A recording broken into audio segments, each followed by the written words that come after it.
I'm David Whaling, David Whaling. My father was Lorin Whaling, LorinWaling, and he was in 1-2. Okay.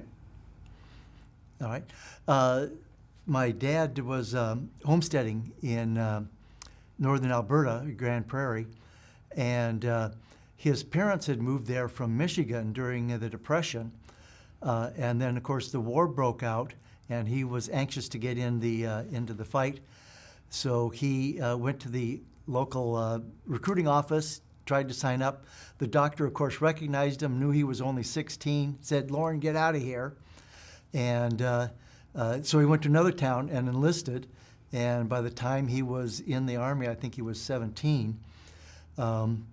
But anyway, of course, he went AWOL. They weren't sending him overseas because they thought he was, I guess, because they thought he was pretty young. So he went AWOL and crossed into the United States to try and sign up with them because they would send him overseas. Well, of course, he got caught, thrown in the brig, and that's where he heard about the 1st Special Service Force and volunteering for this suicide mission, which he signed up for.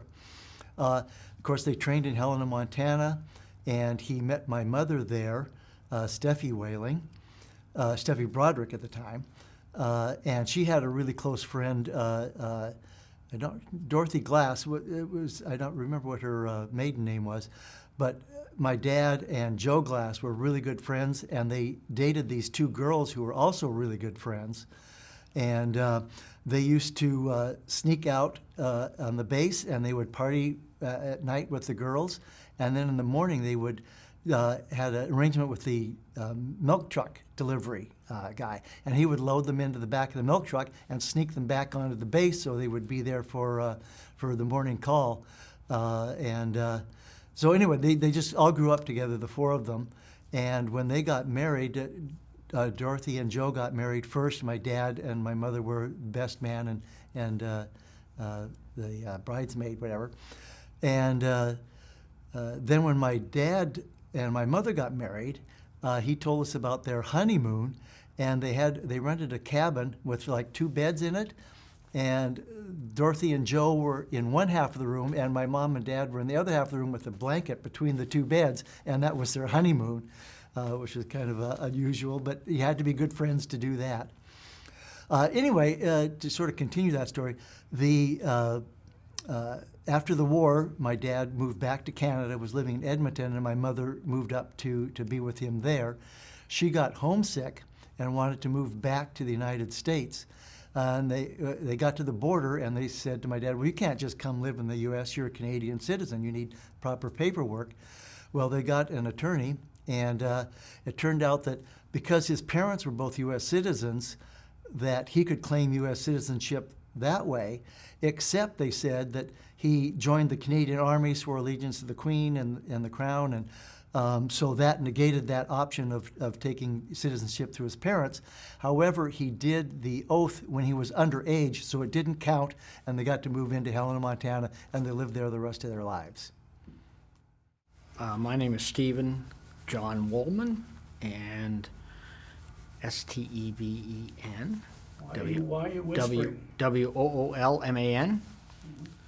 My father was Merle Woolman, but he went by Merle T. Buck Woolman, and he was in 6-3 of the 1st Special Service Force. Dad told us very little growing up. I think he talked a little more to my brother, who was in the military. My brother was also in the military, Canadian. And so I didn't get too many stories from Dad, but one that he did tell me, and there was kind of like 2 parts to it.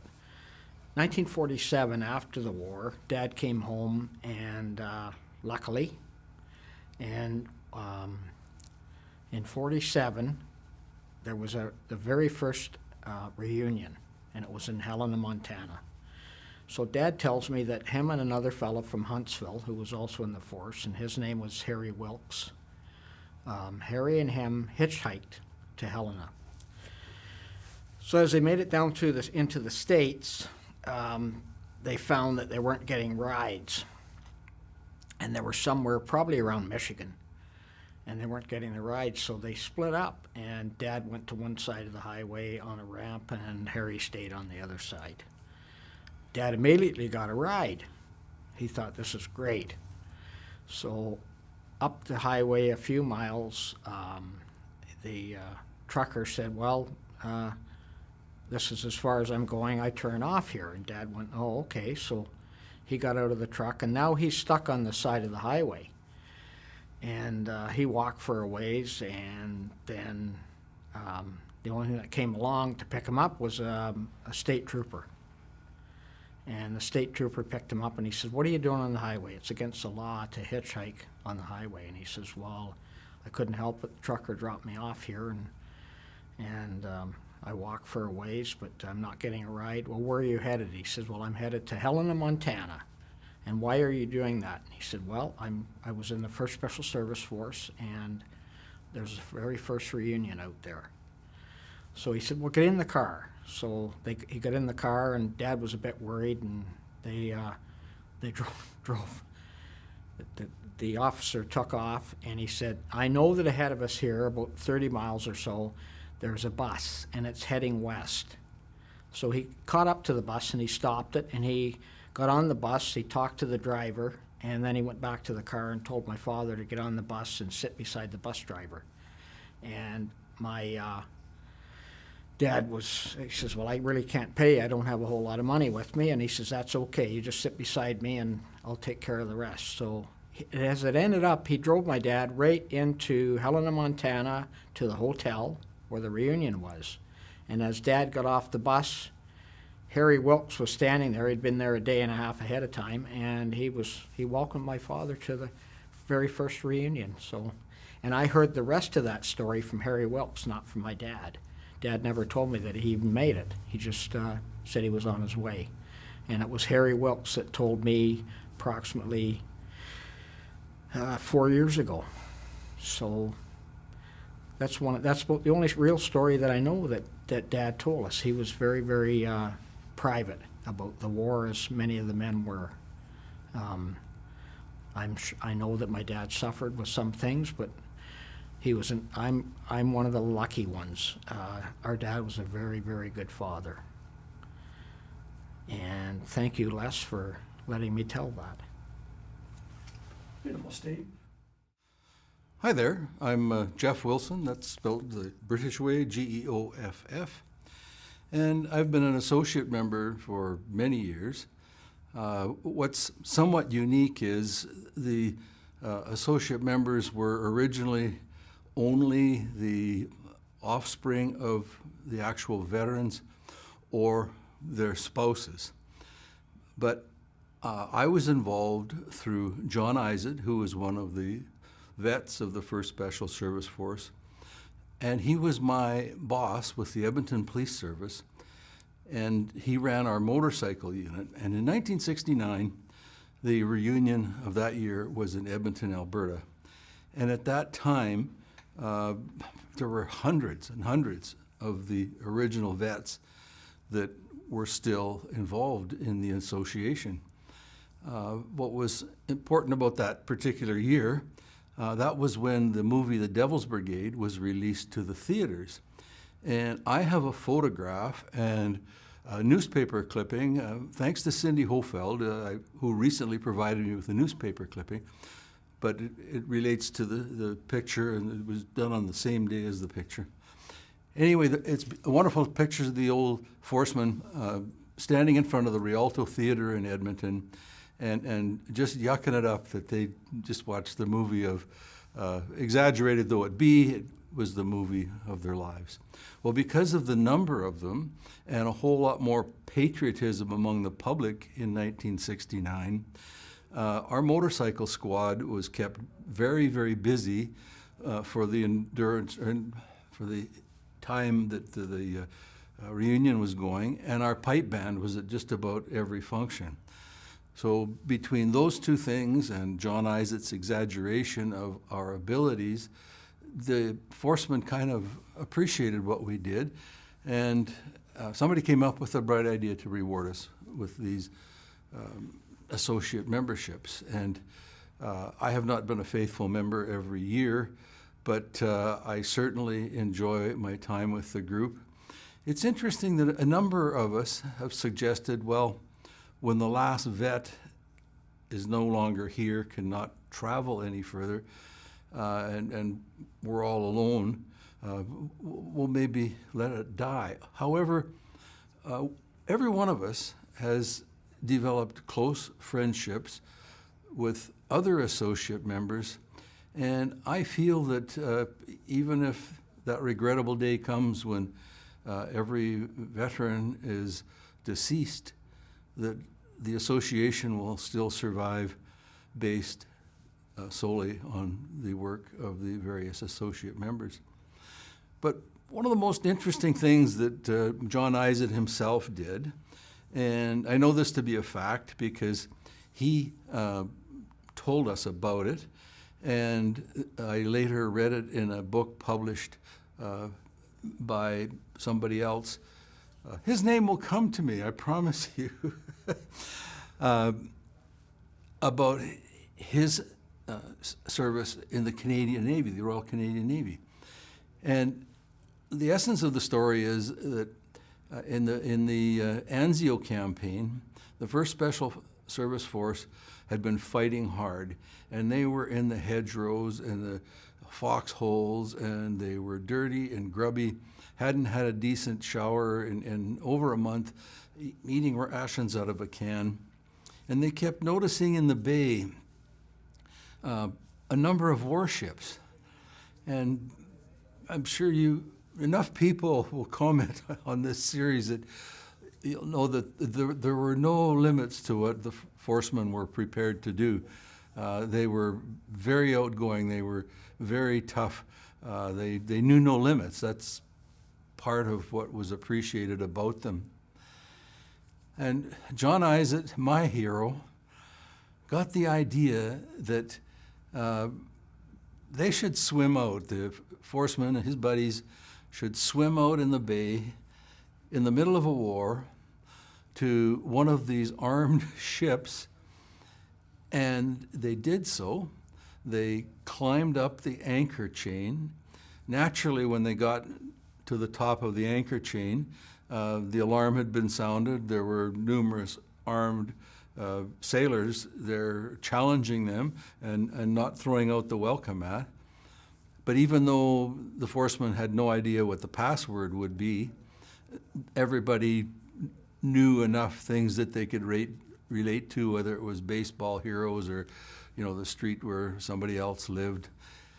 The forcemen got welcomed on board at that point.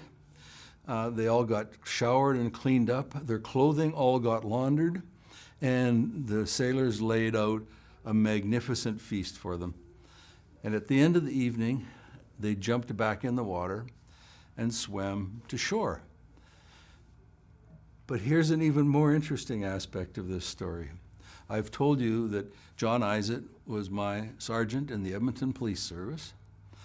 Well, the sailor who published the account of this also became an Edmonton police officer. And I consider this to be an amazing coincidence. I mean, Canada's a large country, and that ship was staffed with people from all over our nation. 1st Special Service Force, as is well known, was staffed by people from all over the United States and Canada. And that these two fellows would ultimately meet again because John Reed, that's the name. Thank you for your patience. John Reed was the sailor who later published a book. And John didn't know that Reed had become John Isaac didn't know John Reed had become a police officer and vice versa. But one day the two of them are walking down a hall in the Edmonton Police Service headquarters building, and they each have a spark of recognition in their eyes as they see the other person walking towards them. And that's how John Isaac and John Reed got back together after the war, years after the war. But what a fabulous way to meet. And that is what brought me here, my affection and respect for John Isaac and the subsequent friendships that I've developed along the way with not just the associate members, my fellow associate members, but between 1969 and now, I have met so many of the actual veterans, and you'll hear many, many, many stories, and they were just salt of the earth. They willingly participated in what were expected to be suicide missions. I'll leave you with just one frightful stat that I just got from the newspaper article Cindy Hofeld was nice enough to give to me. Canada sent 1,300 members to the 1st Special Service Force. Only 74 returned. And John Isaac is quoted in the newspaper as saying that the 12 men from Edmonton who returned didn't even feel they should be there. They almost had survivor's guilt because nobody expected they'd be going home. So those are frightful odds, but as with anybody serving in uniform, they did it for us. They did it for their families. Thank you. My name is Dan Drown, D-R-O-W-N-E. My father was Clinton M. Drown, Headquarters Company. I'm coming to the reunion. This is my 4th one. I started in Helena, Montana. And the reason I come to these is to find out what my father did, find out if I can find people that knew my father. And Mr. Blackwell at Helena said that he remembered my father, but couldn't tell me a whole lot about him. So my interest peaked a little more. And Mr. Blackwell had written a story or a book about his personal life, and he handed it to me. He says, "Here." And I kind of refused to start with and said, jokingly, said, "You know, I can't accept this." And he said, "Why?" I said, "It isn't signed." And he said, "Well, here, give it to me." And so he signed it, handed it back. So we struck up a conversation, which was a very good conversation. And he gave me some leads. And I've talked to John Hart, who's been phenomenal, and a few other people. And again, we've been to, this will be the 4th reunion. And I met a couple here in Vermont, because Vermont's only just across the lake from Plattsburgh, where I live now. And so we came over, and I had published a book of pictures that I just received a month ago that I've never seen, about my father and some of the group, or members in the group that he was with. And so a lady here was looking at him, and she's relative to a McDonald who had passed. And one thing led to another, and in the book that I have, there was a letter sent to my father. I had the envelope copy of that, and 3-page letter inside talking about an Edward McDonald. And little denotes to me that the couple that were here for McDonald's were relatives of the same individual mentioned in the letter. And boy, it just brings cold chills to know somebody that knows something about what was going on. And as far as I know, she has a relative that knows somebody whose name was mentioned in the letter also, that might come and visit with us. And now I don't know if they're associated with the Force Association or not, but we'll have to wait and see how that plays out. Other than that, I just try to continue getting a little bit of here and there. I meet new friends, and I try to get other younger generations that have fathers and mothers that have been in the military to talk to them, so that their legacy isn't lost and it continues on down through. Because I know for a fact it is a hard situation to get information if nobody's willing to give it to you, or your family members don't talk about it that much. And I stress to all military families, if you have relatives and kids, talk to them. Let them know how things were, what your feelings are, if you can. I know things are hard, and I wish you the best of luck. Thank you. That's all I got to say. You want to read that? Pardon me? Did you want to read your poem or to explain what that is? I have a poem that I found amongst the pictures and stuff that I received from a nephew a month ago. I rewrote it. I typed it so that it could be read. And again, I'm not one to do this in front of anybody, but here goes. It's called Ode to the Service Battalion. We, the boys of the Service Battalion, we work day and night like a goddamn stallion, pulling guard and digging ditches. We're road-worthy sons of bitches. We came up here on Liberty boats to be ever since the force goats. We live in we live in fog and rain and mud, all victims of the old crud. We wipe our asses with weeds and stuff, but we aren't saying it's too damn tough. Sure, we long for gals and liquor too, 'cause we're the loving, drinking crew. We'll string along and play the game, though now and then we may complain. Hell, we don't ask for a furlough or such, though it's damn well true that we'd like as much.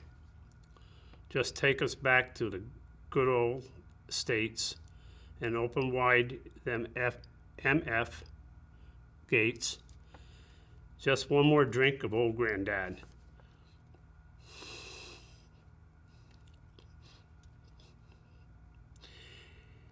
And we'll be the best force ever had. Yes, we pulled our guard and dig our ditches and gladly give up all our riches. And near again will we fret and stew through Jesus, brother, and wouldn't you? Thank you. Ken Beaton, Beaton. My uncle was Richard E. Daigle, Private Richard E. Daigle. He was in 1st Company, 2nd Regiment. How do you spell his last name? Daigle, Thanks. French of the Eagle. I started researching, and this was a 16-year adventure.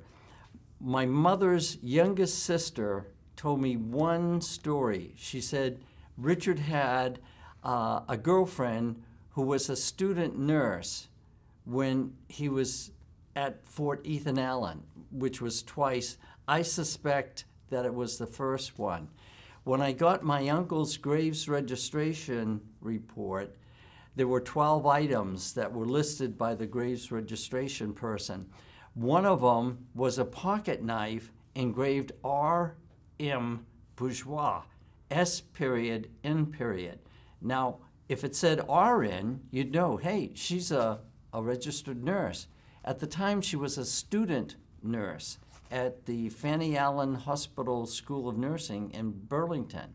And like I said, I suspected that they met on the first encounter in April or May of 1943, because a relationship has to develop for someone to want to buy a pocket knife and have it engraved with her first two initials in her name and S period, N period. And from that information, I called the Fanny Allen Hospital and got into talking with a person.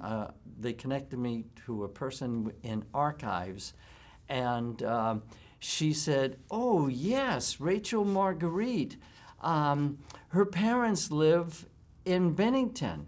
So I looked up in the atlas. Bennington has about 8,000 or 9,000 population, and then I Googled the town clerk's phone number, and he answered the phone because I said, I bet the town clerk knows everybody. And when I called, it was in July, and unfortunately, Rachel had passed away 5 months earlier in February. And I let out air just like I did right then, and the town clerk picked up on that. He says, but I can give you the phone number of her adult daughter.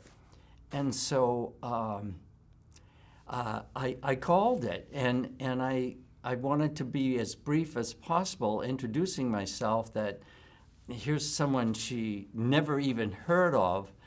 And she was very receptive to the phone call because I was able to establish that my uncle had dated her mother. And I told her a story of her mother, a chapter of her mom's life that she never knew. And she emailed me the picture that I placed in the book,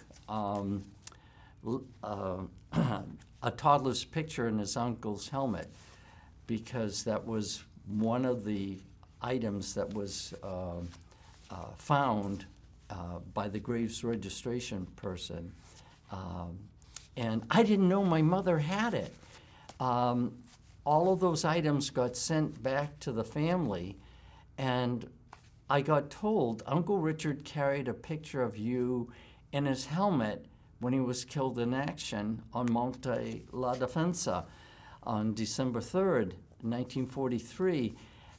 But she never said she had it. I didn't find it, the picture, until my parents had passed away, my mom in 96 and my dad in 98. And my brother and two sisters went through and we cleaned out the apartment and we divided up all their pictures, and each one had their pile. And 12 years after I got the pictures from my parents' apartment, I needed a couple of pictures to go with a family history piece that I wrote for the family. And I spent a weekend going through all those pictures I never looked at in the 12 years that I had them. So I'd pick up a picture, look at the front, turn it over to see what was written on the back. It had to be either one of the last pictures or the last picture that I picked up.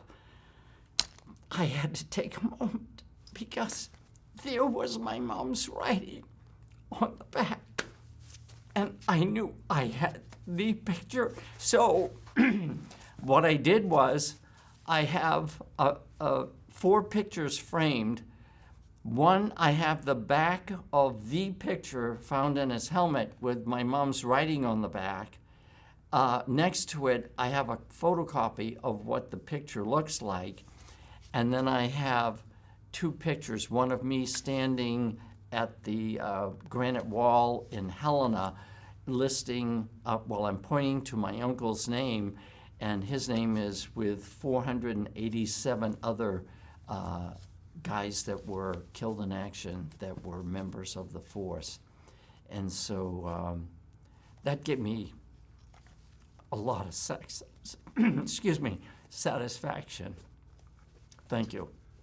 Hold the book up. Let me see the book so we can see it. Up a little higher. All right, so that way someone can find your book and read your story. Yeah, it's supposedly on Thanks. Amazon. Thanks. Okay. Beautiful. Okay, my name is Mary Frances, that's hyphenated. My first name, Mary Frances Sutton, S-U-T-T-O-N, and It's Doug Sutton. my husband. And in my case, it's my uncle. And my mother told all kinds of stories as I was growing up about my uncle. It was her brother Emmett. And I found out after I joined this organization that his name is James Emmett Guerin, and that's what's on his gravesite. And that's what he's known by, and it's on here. He was in 3-1, And my mother's family had a penchant for calling people by their second name. So that's why I grew up knowing him as Uncle Emmett, not Uncle James Emmett. So anyway, that was something I found out. Now, my mother was Marion, and Emmett and Marion had a bit of a story. When Emmett was a little boy starting grade 1, 6 years old, he had a speech impediment. But because he and my mother spent 24 hours together every day playing and just enjoying each other's company, she was sent to school to translate for him. And the teacher couldn't understand him. And she did. And after a while, the teacher got better at understanding him. But it was winter time. And she said to my mother, you know, you can go home now and wait till next year, till you start the school. There was no kindergarten then. And my mother didn't want to. She wanted to stay in school, and she wanted to stay with her brother Emmett. So she asked her mother, and she said no. She said, you're too small. And back in those days, they didn't come with a big truck and take the snowbanks away. They were tall. And when you walked home, they were on either side of the street. And she said, if I can see you above the snowbank, you can stay. So my mother said she had a red toque with a tassel on top. And when she came home the next day, her mother could see the tassel bobbing along the snowbank. And so she said to her, you win. You can stay the rest of the year in school. So she was always a year ahead of her class, of her peers, rather. So they continued to be very close growing up. They were just 13 months apart. And the father died when she was 10 and he was 11. And the mother died when she was 19 and he was 20. They had 5 younger brothers and sisters, and they raised them. They both went out to work and pooled their money together and raised those 5 younger children. There was no mother's allowance. Well, there was a mother's allowance eventually, but there was no welfare or anything. And she applied for mother's allowance, and they said, no, you're not a mother. These are your siblings. And the social worker said, she's a mother. She's looking after them. She should get it. So she did get it. And as you know, Emmett went off to war, and he joined the Special Service Force. But they continued to be very, very close, which is why I heard so much about him my whole life growing up, because my mother was so attached to him, and they just had such a bond. And I always call it the story of Emmett and Marion. Anyway, they raised the children. He went off to war, and on one of the leaves when he was home before he deployed overseas, he had these special chocolate bars. And his grandmother, who took quite an interest in him because he had no parents anymore, wanted him to have a big piece of pie. And he said, Grandma, we're not allowed to eat that stuff. We have special chocolate bars. And I guess they'd be very much like what granola bars or energy bars or something we have today. And he said, that's what I can eat. That's what I'm allowed to eat in training. And she also remarked that he was getting too much sun. She said, you're getting too tanned. You're getting way too much sun, and I want you to tell your commander that I said you're getting too much sun. And my mother said he didn't dare look at her and try to keep a straight face. So he said, okay, Grandma, I will tell my commanding officer that my grandmother thinks I've been out in the sun too much, and they should change that. Also, when he was home on leave, he was out in a bar, and he was chatting away, and these 2 men came up and stood on either side of him and started to make fun of his uniform and wanted to know, what force he was in and why did he go to war anyway. And he just stood silent. Apparently he was an extremely gentle man, which always made me wonder why he wanted to join an elite force like this. But he was very quiet and unassuming, according to my mother. But one of the guys touched his shoulder, just touched it. And all 3 of them, there were 3, not just 2, sorry, all 3 of them were on the floor a few minutes later. And again, the story was the training was so intense that all someone had to do is touch you, and bang, away you went.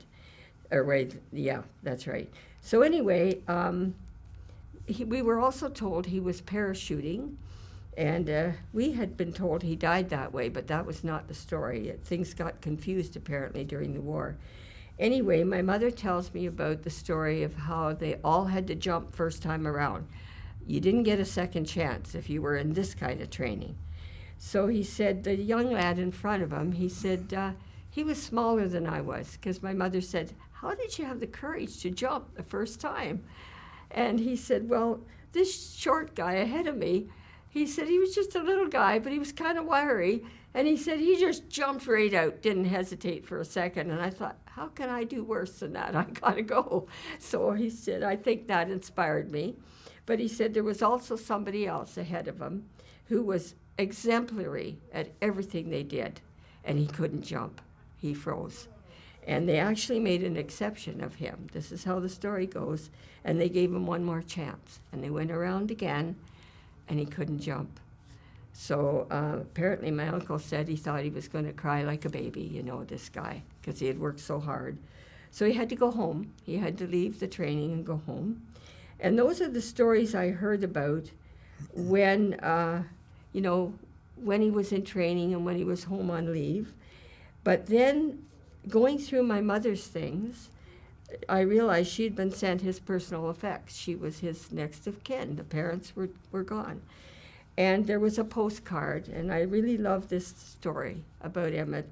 It was a postcard from a French girl named Lucille, and it was from Montreal, and it was addressed to Fort Ethan Allen.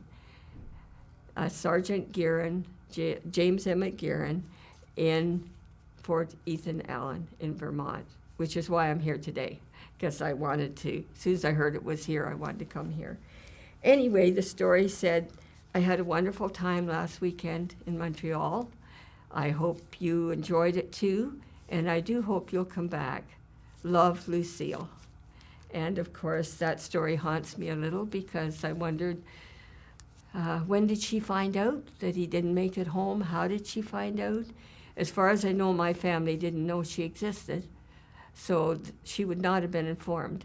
And someone I was talking to here in the organization said, it probably was after the war because a lot of communications didn't get effectively sent home in those days.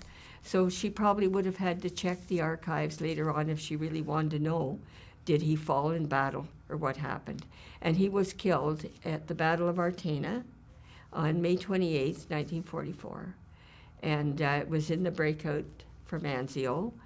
And he never made it to Rome.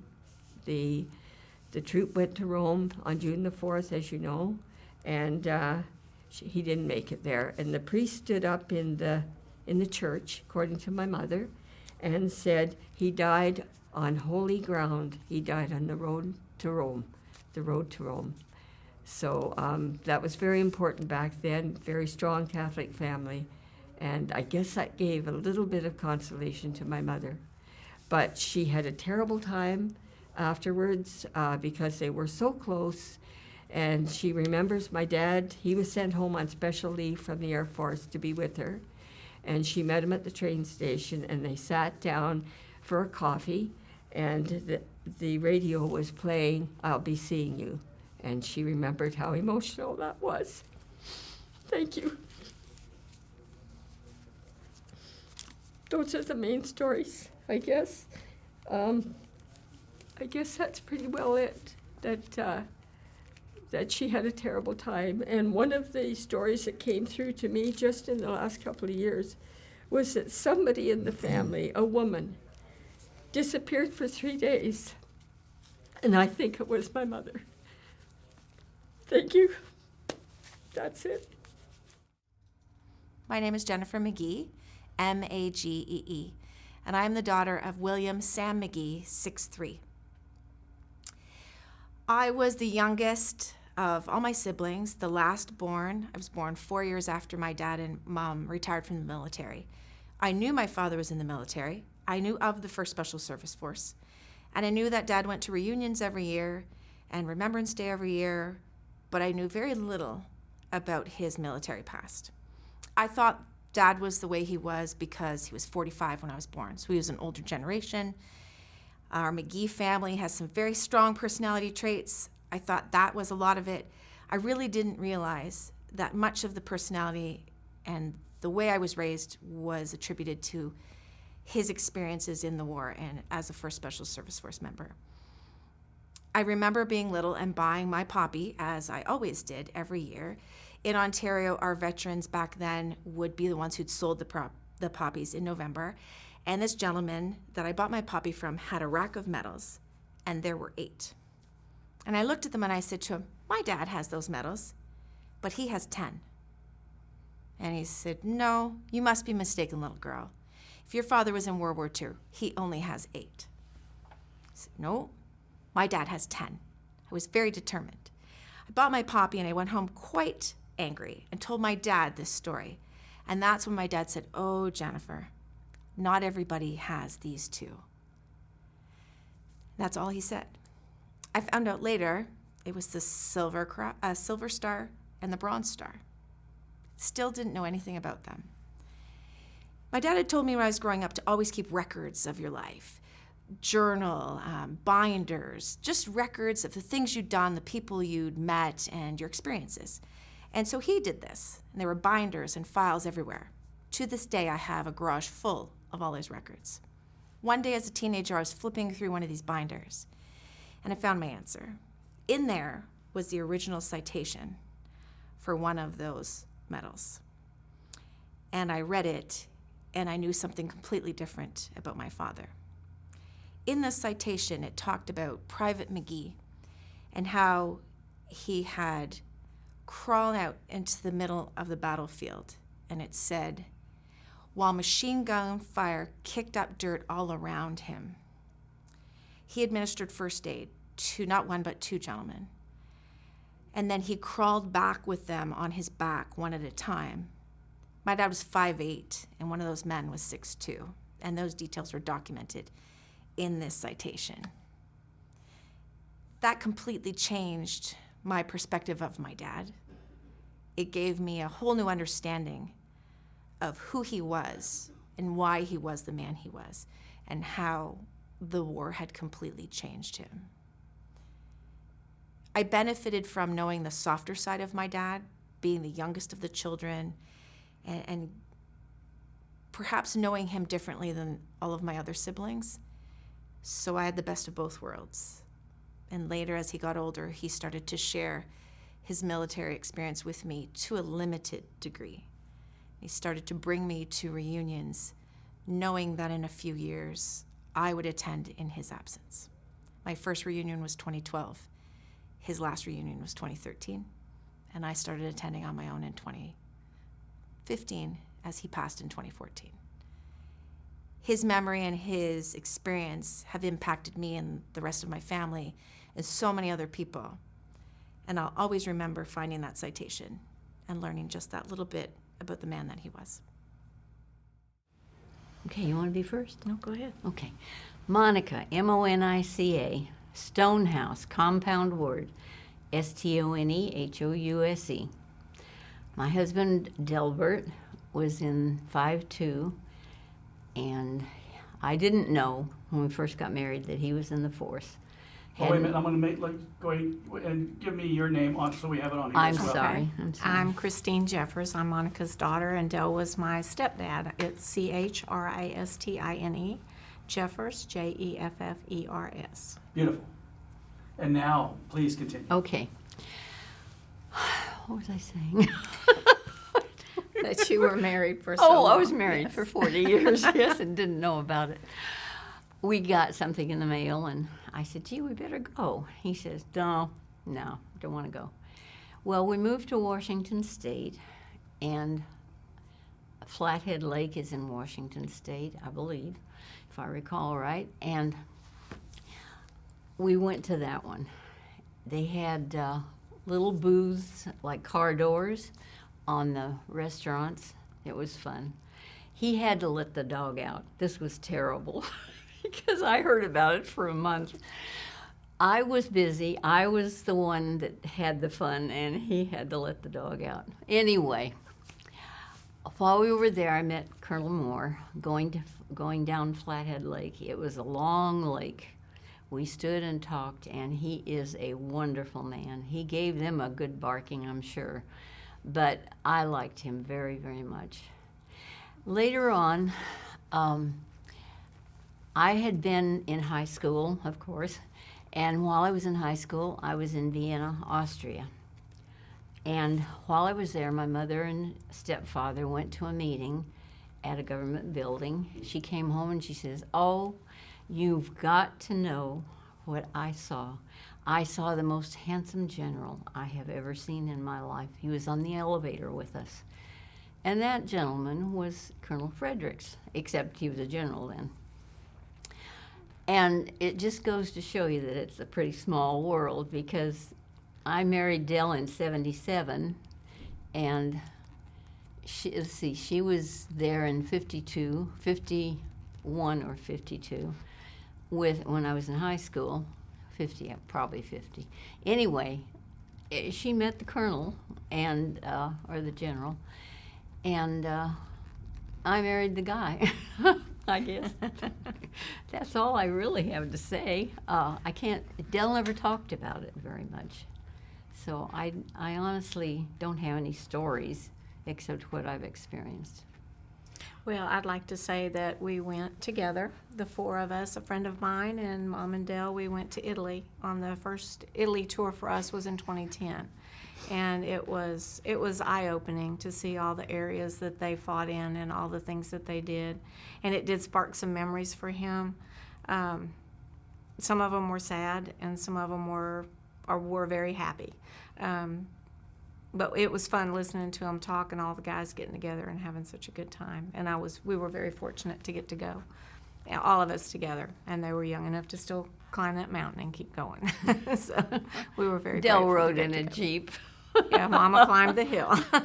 She went up Monte Defensa all by herself. She walked. So everybody was very She proud says of her. I'm stubborn, but I don't think so. I just wanted to go up the hill, that's all. Are we finished? Well, No? give me some reference to what the association means to you today, what it has come to mean to you with your relationships and the fact that you still get to share stories with other All right. members and family members, that sort of thing. Well, it meant a lot to me. I almost can almost say that it meant more to me than it did to Dell, because about at least the reunions. Christine and I were in the airport. Was it Vegas? No, Denver. Excuse me, it was Denver. This gentleman, I started to sit down, and he says, "Am I in your way?" I said, "No, you're not in my way. I'm not that big." But he says, "Well, I just didn't want to take up more room." Anyway, he turned out to be a history teacher.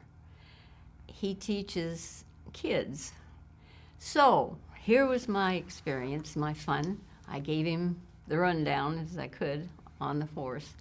Told him we were going to a reunion. Christine chimed in now and then. He said, "I'm going to look up the force, and I'm going to teach those kids about this." I said, "Well, it's the first of the special forces. You can't go wrong, and they need to know it." So everybody that I meet, everybody that I talk to, I try to give a rundown on. Mainly because I want to keep it fresh in my mind. I used to be able to rattle it off like crazy, and that was about 6 years ago. Now I'm getting a little bit to where I have to stop and think. But the World War II was, the enemy is the enemy, and the guys were taught, and they gave up their lives. They did so much to make our country great. If we had been kept in the condition that Hitler was going to put us in, we would be so miserable today. Just stop and think. Anyway, all those guys, the Navy, the Air Force, everybody did their share. They did, and I brag about them. And it's not because they're all in uniforms. I mean, it's not because they're good looking. It's because I really have a feeling for them, and I have to express it. That's all. So anybody I meet, I tell it to. Well, we have enjoyed coming to reunions for the past, I guess my first one was St. Paul, Minnesota. And it's probably been 15 years or so. And it was a great experience. I got to know people when we went on the Italy tour, and it was a great experience. And every time we see them, it's just like family coming home. So it's been wonderful. These people, we all share a common theme. We all have loved ones that some perished and some survived, but we all have the same story, that we respect and honor these men. And so it's been a wonderful time for us. It involves her uncle, too. This is Are these two different men? two Yes. in one. Two different men. And they're related? No. Now they Related, are. but not related Now by they blood. are, after we met. Wait a minute, explain It's a this. strange relationship. Yes, and you're gonna explain it to me? Yes. Okay, all right, beautiful. Start with John. Hold on a second. Yeah. You have to say hello. Hello, can you hear me now? I can hear you. Okay, my name's John Stelzer. I'm married Sarah, whose uncle was a forceman.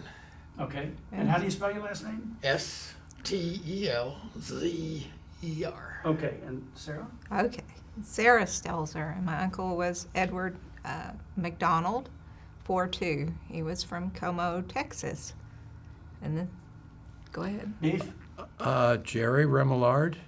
And my father was Henry G. Remillard, and he was 4-2 Forceman. And that's Remillard?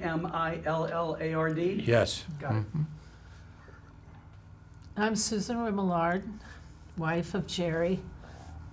George was my father-in-law, and 4-2. Okay. So I'm gonna let, Sarah, do you wanna start or Jerry? Well, Susan We want needs to Susan start. to Oh, start. okay, Susan. And we can work from me This is the down that beginning of direction. the be story. easier. Beautiful, got it. You Great. ready? Yes, ma'am. Okay. My grandfather's friend was from Nova Scotia. And I said, Jerry, let's go to Nova Scotia. I've always wanted to see Nova Scotia the way she described it. So he says, all right. And then I found out the special forces were going to be in Moncton. I says, Jerry, that's not so far. Let's go to Moncton and see. Your father was never there, never went to a reunion. It would be a, a short trip from Nova Scotia. I don't even know if we ended up. And Jerry will tell you the rest of that. We got to Moncton. We drove by car from Fort Lauderdale area to Moncton. Like she said, it wasn't very far, which is Yeah. crap. Anyway, we got up there, and this was our first reunion, and we found the registration there in the hotel, and on the wall they had a roster of the veterans that were represented by family members, and they also had a list of the live veterans. And my dad had always told me when we were growing up, my dad was severely injured, and he always told me that a man by the name of Eddie McDonald drug him out of the situation and actually saved his life. So on that roster on the wall, I saw Edward McDonald's name, and we had pre-registered, so my father's name was right below it. They were both in the 4-2, and I said to Susan, I said, Eddie McDonald, my father always talked about him and being a friend of his, and he actually saved his life. So we stumbled around for a couple days. We met this couple and her sister at the hotel where we were. We didn't know who they were. And we got to the reunion, and I asked somebody to see if they could find who was representing Edward McDonald. And they found Sarah and her husband and her sister, and it was like, and John, that's why I said husband, and her sister, and it was like a family reunion, and we had never met before. Mm-hmm. And it was just very tearful and very unbelievable. And ever since then, I'm closer to Sarah than I am to my cousins, or I won't say my sister, but very, very close. She's like family, and so is John. And we met last year at the Calgary Parade, and it was amazing, and here we are again. And now I'll turn it over to Sarah. Okay. I'll never forget that moment when I think it was Dave LeBlanc said, "We're looking for the McDonald family." And I was like, "Here we are." And he said, "I got someone that wants to see you." And Jerry comes up to me and he said, "Eddie McDonald's family?" And I was like, "Yeah." He said, your uncle saved my father's life." And I was blown away. Couldn't believe it. So we were all crying, and he tells Right. me all the stories, and Right. yeah, it was, And we realized that these were the couple that we met in a hotel. yeah, that's true. Yeah. Right. Mhm. And No, it was our first reunion as well. right. Yeah, we it was came their from first reunion Texas. also. Right. Yeah. And It was fate. It was fate. Sarah's big hope was to And meet- the day my meet father was somebody. injured, in the same action, I believe, at the same place, her uncle was killed that day. After he drugged my father away, I suppose. And one more thing, he must have put the Germans' papers inside his Yep. uniform. My father said that Eddie took the Germans. The German was killed that shot my father. And he went to an American Right, hospital and and he died. said that Edward took German's papers and gave them to my father and said, "This is the guy that shot you." So we found the Germans that were related to The soldier. the soldier that Yeah. shot. Yeah. Well, your father shot him, and he shot your father. I guess. We found that Something like it was a young 19-year-old. He was only doing his job, like the movie. That they were only doing their job, and they said, "Come to Germany, and we will meet you with open arms." But Yeah, we found the family, so we found that. and we sent the papers back to him. Well, and then when John and I went to Italy in 2021, I made a point of going to the German cemetery to go to Helmut's grave and leave his photo and send you guys a picture. Those guys could have been best buddies under different circumstances. Just Yeah. young men caught in a terrible time. Yeah, so. But yeah, it's quite amazing. I know they put us together because Yeah. their Nothing's first a reunion, coincidence, our is it? first reunion, Texas, Florida, Yeah. and here we are in Moncton, Right. in Canada. Right. So it's been wonderful Yeah. Yes. to find out more and more. Since my uncle was killed, I don't know a lot about the circumstances, but I'm learning. Every year, every reunion, I learn more. But it was hard. One more thing. His father, he had a lot of shrapnel through his body. Tell him that story. You got to tell us. I just can't believe how tough these guys were, okay? Because my father had shrapnel in his abdomen, and every once in a while, he would get one come to the surface, and he'd take a drink. I think he liked Canadian Club, and he'd take a few swigs of it, and he'd say, "Jerry, pull that out." And I said, "No, I'm not going to pull that out. That's a big piece. Pull that son of a bitch out of me."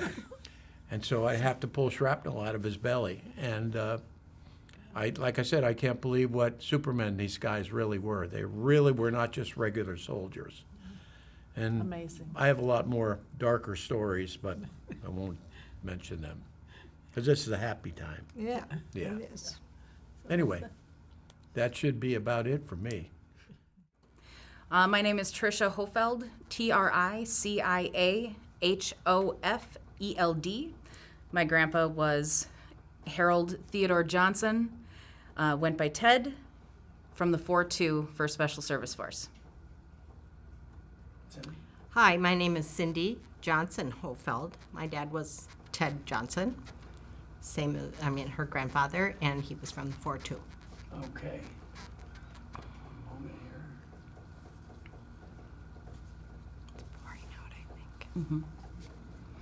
Okay, so let's hear the story. My grandpa used to talk about the story of La Defensa for our bedtime stories when he would come over every Monday night when my parents were out on their date night. He would babysit. And the story grew up with us over the years, but he was wounded on La Defensa after climbing the sheer cliff. He was cooking breakfast at 8 o'clock in the morning in the bowl and was hit with some artillery fire, which collapsed a lung. It went through his left shoulder into his lung, collapsed the lung, and he had a piece of shrapnel about 1/8 of an inch from his heart until the day he died.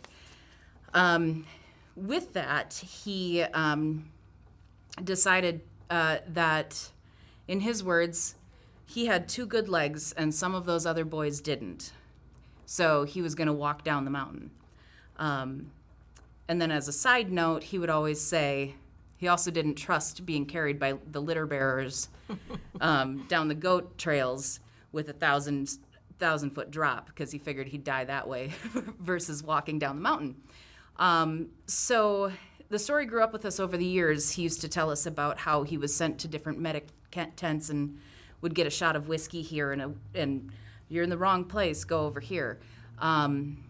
So the story grew up with us, and we finally got the end of the story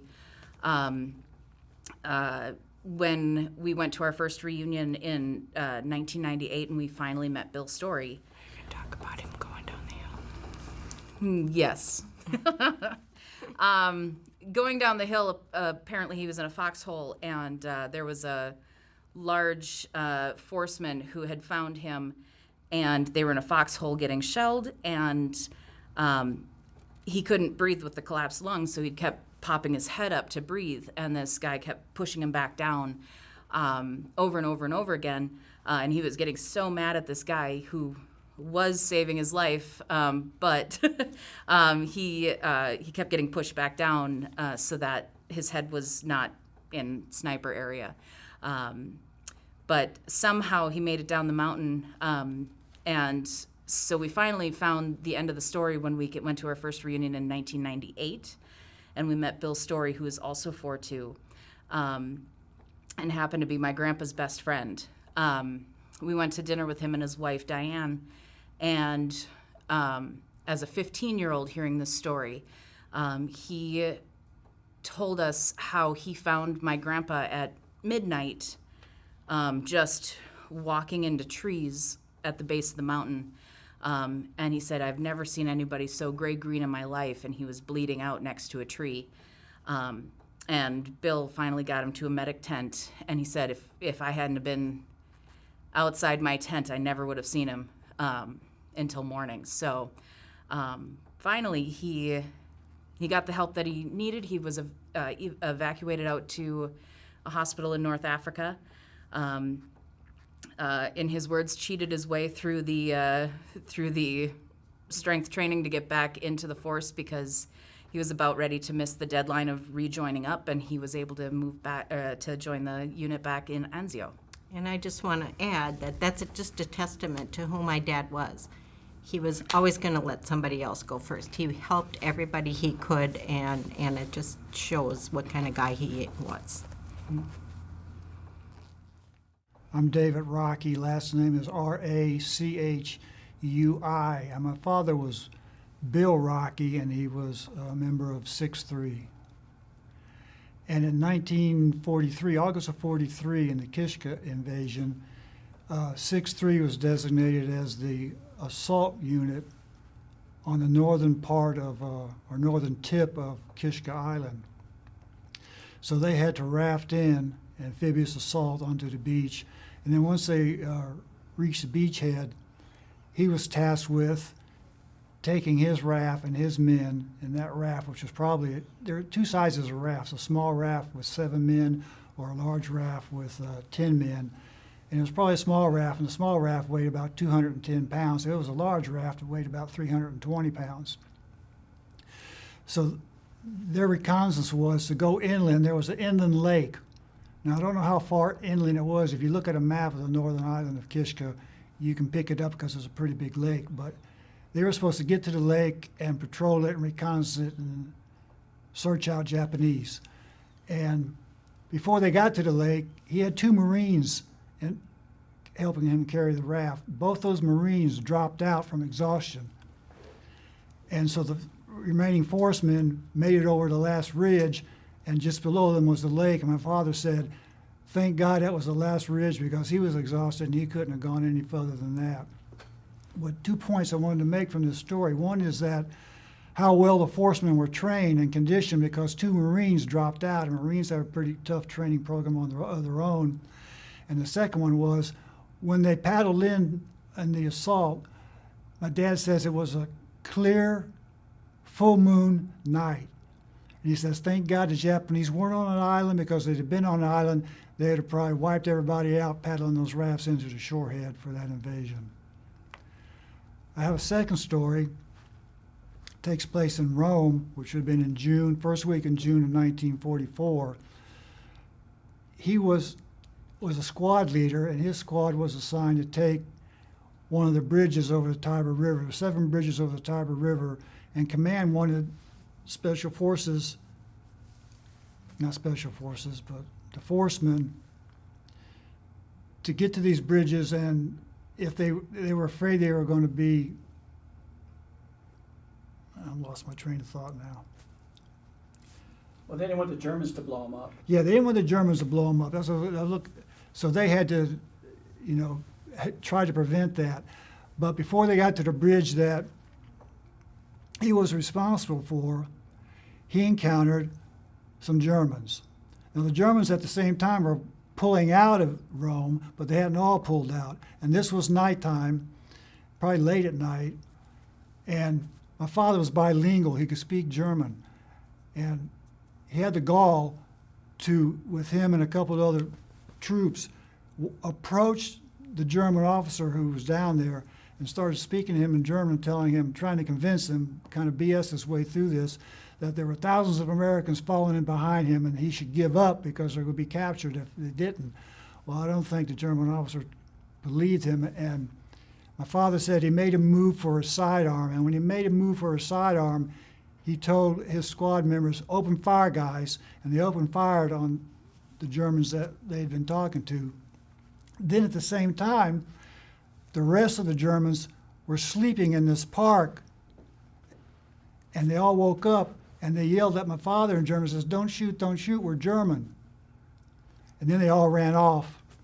Then my father proceeded on to the bridge after he completed the mission at the bridge and came back the next day at daylight. He said in this park where they left all these dead bodies, they had all been removed, probably removed by the partisan Italians later, at that prior evening. Those are my 2 stories. Ann Picken With an E? and John Picken without an H. No, it's Jon, and Picken is spelled like chicken, and it's your father. My father was Captain Weldon Perry of 2-3. He unfortunately did not come home. So, And he's at the Commonwealth Cemetery in Monte Cassino. So John and I visit there quite often. So Anne was an orphan Annie, and I guess everything she's pretty well learned about her father, she's learned Through the Force. Through the Force Association. That's right. And I guess what we're going to talk about is the how power of the Force. And how it came to pass that we even found out about the association. John Hart talks about these amazing coincidences that occur. Mm-hmm. And I guess the one that resonates with us is involving our son, Our youngest son, Matthew. Funny how we finish one another's sentences. But he had just graduated honors program at the University of Western Ontario. And so he took a year off to bartend and surf and misbehave in Australia. And he was located on the Gold Coast, so he was scuba diving during the day and misbehaving at night. And bartending. Yeah. And a fellow bartender happened to also be from Canada. His name was Keith Gilday. And one night, I'm sure it must have been over a few drinks, they got talking about their families, and the fact that each son had, a military they wanted to talk about their families. And they were very proud of, in Matt's case, his grandfather. Keith Gilday's case, it was his great uncle. Mm-hmm. They both happened to share something in common. They each belonged to the greatest fighting unit the Army had ever And Keith said, produced. No, my great uncle was in the best elite. They did it all. They right. They were paratroopers. And Matt said, No. It was hand-to-hand combat, commandos, and mountain climbing, skiing, you name it. My grandfather was in it. Well, my great uncle, he was in the 1st Special Service Force. Matt said, wait a second, so was my grandfather. And it turned out, well, okay, this is Matt's grandfather was Captain Weldon Perry. Keith Gildy's great uncle was Tom Gilday, who happened to be the commanding officer of Captain Perry's unit. I think at that time Tom Gilday was perhaps a colonel in the 1st Special Service Force. So here are these 2 young men meet in Australia. They were so excited about the fact that there was a connection there that Keith went and called his great uncle, and Matt called me, and within, oh gosh, I seemed bet like half, hours, yeah. well, not even half an hour. The phone rings, and it's Tom Gilday. He said, I have been looking for you for 25 years. He said, let's get together. And that was the connection. Now, did we meet him before or during a reunion event? I think you had him out for dinner, didn't we you? had him for supper, yeah. And what an amazing man, just a tiny little man, and yet he, I guess, was led the troops. Quite a power in the force, not always liked by some of the young people that I guess served under him. But so that again was the power of the force. These 2 young men, so far away, making that connection. making this connection. Yeah. Now, more recently, another example, and I thought we'd bring it up, and it was brought up today. Anne needed some legal counsel for signing some documentation. Notary. A notary republic. I said, Anne, there's a lawyer's office on the Queensway. We live in Toronto, and why don't you pop in and see if you can get this documentation notarized. She said, well, come on with me. So we both went to a little house. law office. It seemed to be Right in by a house. Costco. Yes, Anne would know that. But anyway, it was, I guess it was a lawyer by the name of Paul Mergler. And we go in and... We'd well, not in met fact, him before. It was just the beginning of COVID, and the offices seemed to be empty. And I, bold as brass, and said, no, we'll maybe come back another time. Anyway, I marched through the door and shouted out, is there somebody here? And there was nobody in the front office. And this gentleman comes out. He says, I'm on a long-distance call. As soon as I finish, I'll talk to you. In the meantime, we're looking at the pictures on the wall. And Ann said, that's Italy. And I said, that not only is it Italy, That I looks think like Casino. that's Casino. I think that's the Abbey. Anyway, he emerges, and we say, we'd like to have something notarized. He said, well, I'm a criminal lawyer. But he said, okay. He said, I'm going to have to dig out my stamp. And I said, we both admired his pictures. And he said, oh, I've just come back from Italy. And in fact, I went on a tour with a fellow who was Canadian and Italian, this Gianni Blasi. And, well, really? And he said, my father was a member of the 1st Special Service Force. Now, those that know Anne, I'm a very quiet person. will know that there was quite a guttural reaction. There was a scream, tears, hugs. These 2 forced children, Army brats, embraced like they were brother and sister, and it was absolutely touching for me. And that began. That was the connection. And of course, at this particular reunion, this is Paul Mergler's first reunion. Yeah. He read this incredible poetry that his father had wrote. Written. His father had lost a leg, or I guess a limb, maybe a foot. No, it was from the knee down. Anyway, and I guess it was a mine blast during the war, and but came back, became a psychiatrist, and I suspect it was a cathartic decision on his part. And the poetry he wrote was right from the gut, and just it's very different than the facts and figures that we learn. It was a personal view of what went on in a soldier's mind. But again, this extraordinary coincidence. That's what's mind-boggling. We needed a notary. We go, and he had never been to a reunion before, and here Paul Mergler is a star attraction at this reunion, and read some of his poetry. it's extraordinary. It's very moving. It's shocking. I must say, Les, Guttural? it's Would you as, say it's yeah, guttural? Oh yeah, Yeah. it's as moving as your beautiful documentation. So anyway, those are our two stories for this occasion. I'm sure there'll be others, but I'm darn glad I married a forceman's daughter. So thank you, Les.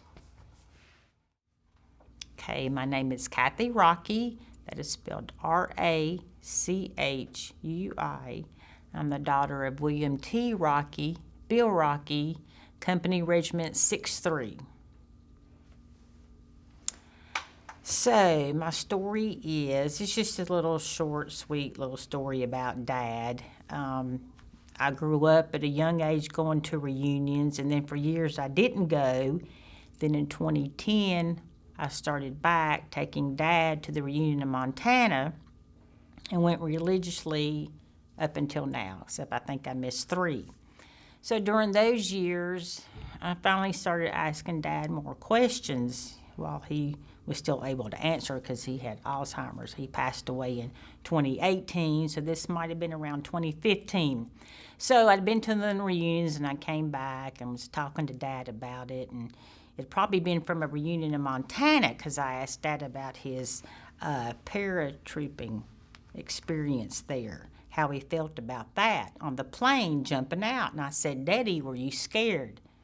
And he said, hell yeah, I was scared. And anybody that told you they weren't was a liar. And then I said, well, what was it like? He just said, well, there was vomit everywhere on the plane, and I was ready to get off. And I said, well, really, Dad, were you scared about jumping out? He goes, and were you ready? He said, yes, I was ready because I'd never flown before, and I didn't want to be on the plane. He wasn't worried about jumping out. He just wanted to get off the plane because he had never flown in his whole life. So he was ready to get off that plane for that reason. And I just thought that was the funniest thing.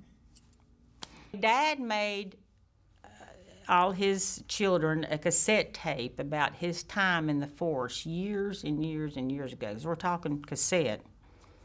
And I hate to say that I haven't listened to it, but he made sure that he had his story down somewhere. And then I took him on a flight of honor. Gosh, I can't remember the year.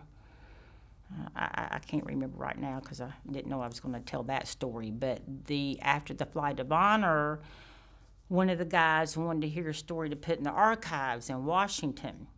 So I took Daddy to do that. It wasn't at his home. It was a place out of town. And the guy interviewed Dad, and I remember sitting there on the sidelines with him, and I guess my dad maybe was first getting Alzheimer's. He was nervous, one, because he couldn't remember my name when the guy said, who's that sitting with you? And he was trying to say his daughter, and he couldn't remember my name. So anyway, Daddy got frustrated with that, and he called the guy up and said he wanted to do it over again. He didn't like it. He wanted it to be done again. So the sweet guy who came, probably drove an hour, went to my parents' house to redo that whole interview, which is in the archives in Washington. And we had that on, I guess, a CD. So that's, my brother knows more of the history of my dad. Well, he remembers more than I do, you know. But Dad never really talked about it unless we asked him. But at least he made those tapes so we would have it, and I know that he was always appreciative of me when he couldn't come to the reunions anymore, that I was still coming to honor and remember him. And I'm still doing it to this day, 5 years after he's passed away. And I know he's smiling down from above. I know that he would want me to be here, and I would rather be nowhere place else. I mean, this is my family. It's my family. And thank you. My name is Chris Eifelice, I-A, F as in Frank, E-L-I-C-E. My dad was James Eifelice, called Jimmy. He was in 6'3". My dad was born in Italy, in the Molise region, in the province of Campobasso, in the village of Oretino. His dad was in the military in World War I. They migrated to the United States because they believed in democracy and freedom. My dad joined the 1st Special Service Force. When they were deployed on the mission to Italy, his commander said, "You speak Italian, you're going to be our translator." So he translated for the troops as they started their march through Italy. They came by the village where my dad is from, and he told his commander, "I'm going to leave, I'm going to go see my grandmother." He left, he went to the village, which was up on a mountaintop in an old medieval village where they closed the wall doors. So he pounded on the doors. They had the doors closed in case any of the Germans came. He was speaking Italian. He had his uniform on. And one brave soul in the village said, "The man's speaking Italian." So he opened the door, and it was my dad's uncle. So he went into the village and visited with his family and then went back to the force. The one other story that he shared with us was when they were on Kiska. He didn't talk much about the war. He hadn't shared much, which I'm disappointed in now that I didn't understand so I could ask him questions. But the one thing he told us about Kiska was the 23 plus hours of daylight, of how hard it was to try to sleep. So that's what I have for you. So what are you finding out about being here at the reunion? Is this your first? This is my first reunion. Okay, and what are you discovering in the process of being here? I think what I'm discovering is when COVID hit and we were locked down, I have all of my dad's military books, the records, the pictures, and because we were locked down, I had the time, so I read the book. And when I read the book, I'm like, oh my goodness, there's a million things in here I never knew. I wish I had the opportunity to talk to him, ask him questions about all the things that they went through. Here in Burlington, we went to one of the presentations and they talked about Lake Champlain and training on there, the amphibious training. My whole life was spent on a boat. My dad's passion for that was born here when he learned how to do that. We would always ski. My dad's passion for skiing came from the 1st Special Service Force. So learning about the water, learning about boating, learning about skiing, we hike mountains, all came from his training in the 1st Special Service Force, which I never had the opportunity to talk to him about. So by meeting others here, hearing stories here, hearing other organizations that have sprung from this, I'm learning a lot. And I'm now putting the pieces of the puzzle together of some of the things that the force went through that I never knew. Okay, my name is Diane Story, Story. My husband was Bill Story, belonging to the 1st Special Service Force in 4-2, 4th Company, 2nd Regiment. And if you have stories to tell, we want to hear them. The favorite story I have, I think, was the first year that I married Bill, and the reunion was held in Washington, D.C. In fact, he was running it. And we were at the banquet, and everybody was all dressed up for the banquet, including all the teenagers and all the children. And all of a sudden, some of the parents looked at each other and said, where'd the kids go? They're not here. And so they kind of looked at each other, and pretty soon they all came back into the banquet room. They had gone up and changed out of their pretty clothes and into comfortable clothes so that they could dance the night away. And those teenagers are now back here at these reunions as 60-year-old people. And that's what we call carrying on the tradition and not forgetting them. And Barney Snyder paid for an extra hour for the orchestra to continue playing for the dance because the kids were having such a wonderful time. And that was the first time and the best time that we had at a reunion. I shouldn't say that. All the reunions are wonderful. They're the best. and it takes an awful lot of work to run one. I used to work in the, what do you call it? Where you sell the stuff. Kit shop? Thank you. I used to work in the kit shop, and everybody, they would come in and they say, oh, don't you want to go out and go to this and go to that? And don't you feel as though you have to stay put? And I said, no, because everybody comes into the kit shop to look at things, and I get to see everybody and meet everybody. So I got to know more people that way.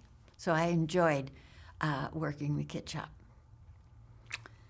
I don't know what else other than the fact that the kids always came with us to the reunions, and they just love it and wish they could come back too, but of course their jobs and their kids stop.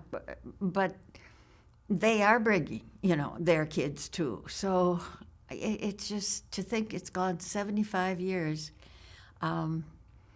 It's unbelievable, and people don't believe me when I tell them that. When did you meet Bill? Oh, Lord. Back in 1970, I met him. I don't know how much I want to say here.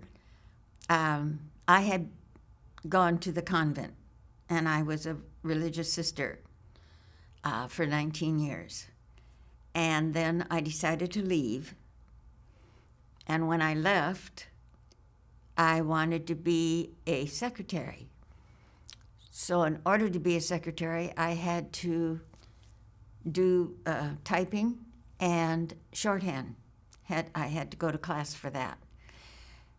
So in order to have money to do that, I was a waitress in a restaurant, Eugene's Restaurant in Milwaukee, Wisconsin. It's no longer there. So finally, I was able to get a secretarial job at Gallon Henning Manufacturing Company in Milwaukee, which belonged to the Institute of Iron and Steel that Bill ran in Washington, D.C. So he knew my boss.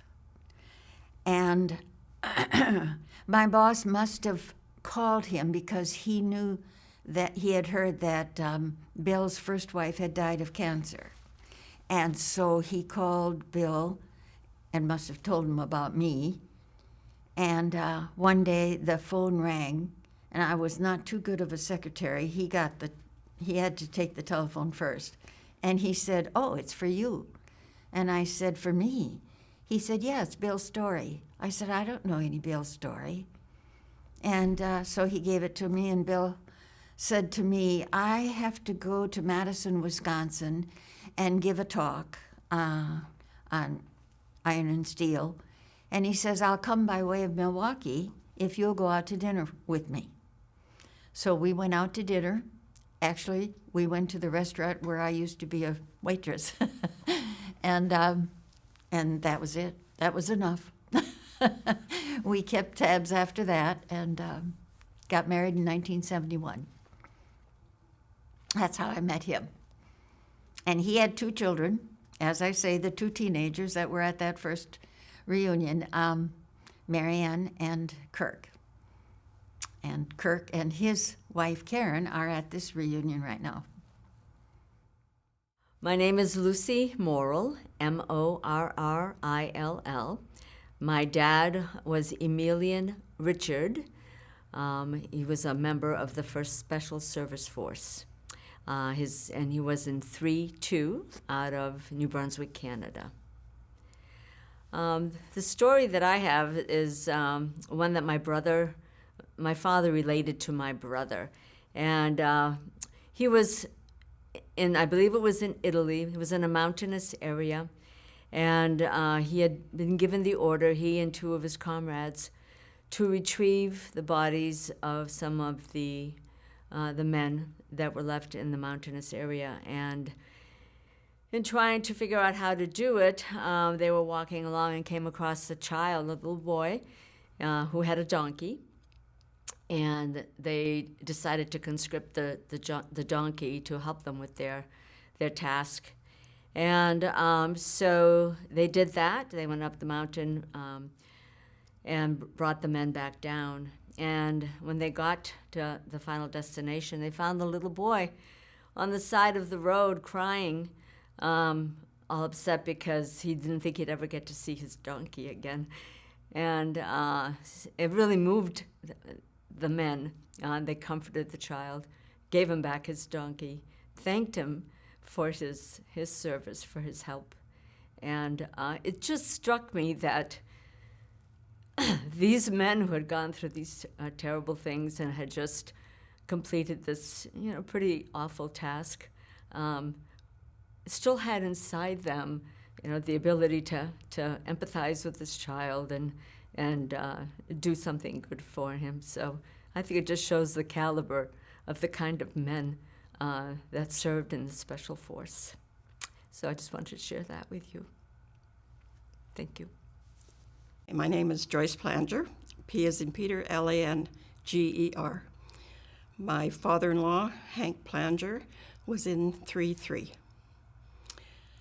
And I didn't know anything about this unit until after I got married. I had no idea, and he didn't really talk about it too much until John Hart got a hold of him, and then everything came out. But one story he told was that they were, I don't know, they were going somewhere or they were stopped somewhere, and there was some cows out in the field, and since he's a farmer and he had horses and that, they all thought that it would be a great idea to have a rodeo. So they were riding these cows, which of course were not very impressed with them. But he said they had a great old time.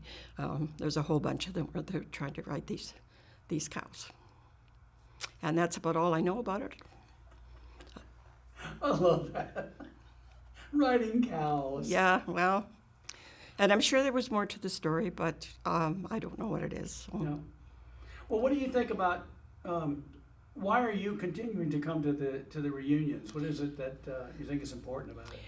Well, I've met a lot of people through the reunions, and also, I began with this unit, getting involved with this unit when I went on the tour to Italy for the battlefields. And I've been 3 times, and every time I go, I learn a little bit more. And I come to the reunion because of all the people I've met, and I've made some really great friends. And I've learned more and more about where they were, the conditions they were in, and I know there's one story that my father-in-law was one of the ones that took the injured soldiers from the top of La Defensa down on stretchers to the medics, and then they climbed back up with supplies for the people who were up on the top of the mountain. And he said that it would take them about 4 to 6 hours one way on that trip. And they did that for quite a few days. And so when I went on the tour, the first tour I went on, we didn't go to Monte Maio. And that was the one that he particularly talked about. So the next tour I went on, I asked if we could go there, which we did. And he was so happy when I got home and said that we had gone there. And I can see what he was concerned about, because when we went up over the top of that mountain, there was no place for cover. It was totally all rocks. There were no trees. There was nothing then. It was, even the rocks were just, they were big, but they were all buried in the dirt, and you couldn't get behind them. And he said that was a very trying time. I'll bet. And were any of the veterans that you got to meet here, were any of them with him in battle, or were they close enough to be with him that they shared stories that you might? Well, Don Shelton's dad was in his unit. I never met him, but when the first tour, my father-in-law went on the one tour, and my husband and my 2 sons went along. So there were 5 of them. But Don, he found out that they were in the same unit as his dad, so he became the extra planger. When they took planger family pictures, and Don was always part of it. So when we got home, my son wanted to enlarge a picture of the bunch of them up on one of the hills, and he had a hard time finding one that Don wasn't in, so he always gave Don a bad time about that, but he did finally get one, and it was a beautiful picture. I can't remember, was it Don that told me, that your son said, do we have any family pictures without Don in it? That's true. That's very true. That would have been my oldest son, Mark. But that was the tour that the vets. There were so many. There were 6 vets, I think, went that year, and my 2 sons and some others. They carried the vets up the last part of defense. So they had a wheelchair that they converted into I don't even know what you would call it. They put chariot. A chariot, that's right. That's a good description. And they carried all of these veterans up. They would take one up and come back down and get another one. And my father-in-law was quite a large man. He was about 6'2". He weighed, I don't know, probably 220. So it wasn't like they were taking little kids up or anything. It was hard work. So, and they complained. You know how people grumble. They complained about it, but they were actually glad that they could help these veterans with getting up there. How did he feel about being able to go back up?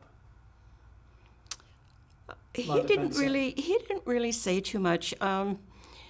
He did say when he got back that would be the last time. He said, "I've been back. Now that's it. I don't want to go back again." But he didn't really ever say too much about what he thought of going up there that time. But he was definite that he wouldn't go back. My name is Bonnie Sorensen, BonnieSorenson, and my father was Morris Sorensen.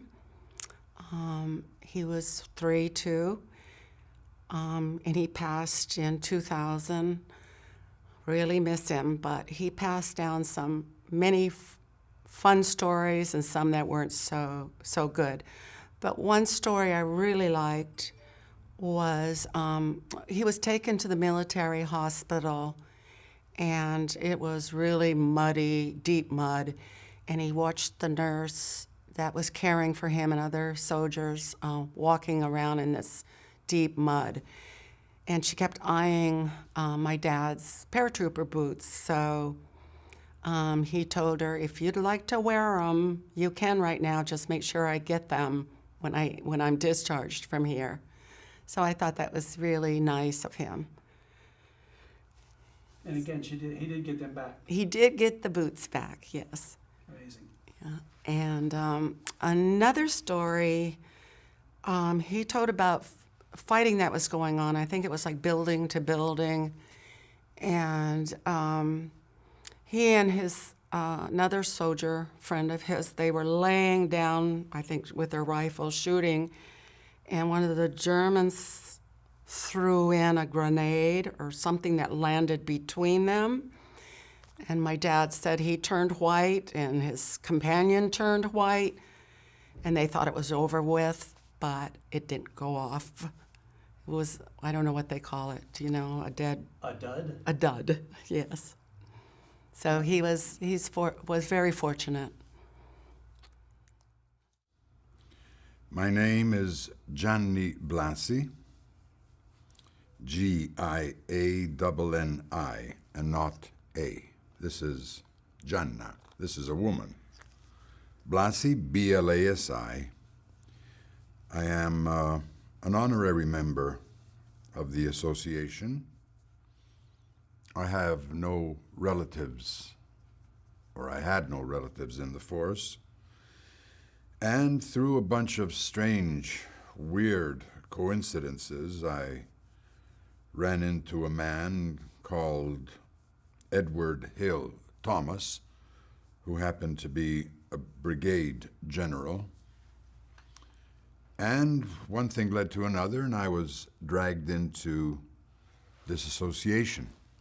After maybe a year or two that I had been doing things for them, somebody had it on his books that I should become an honorary member. I just became a member. That's it. All right, so what are the stories that you think people would enjoy? My first encounter with General Thomas was in the year 2000, I think, 1999 or 2000.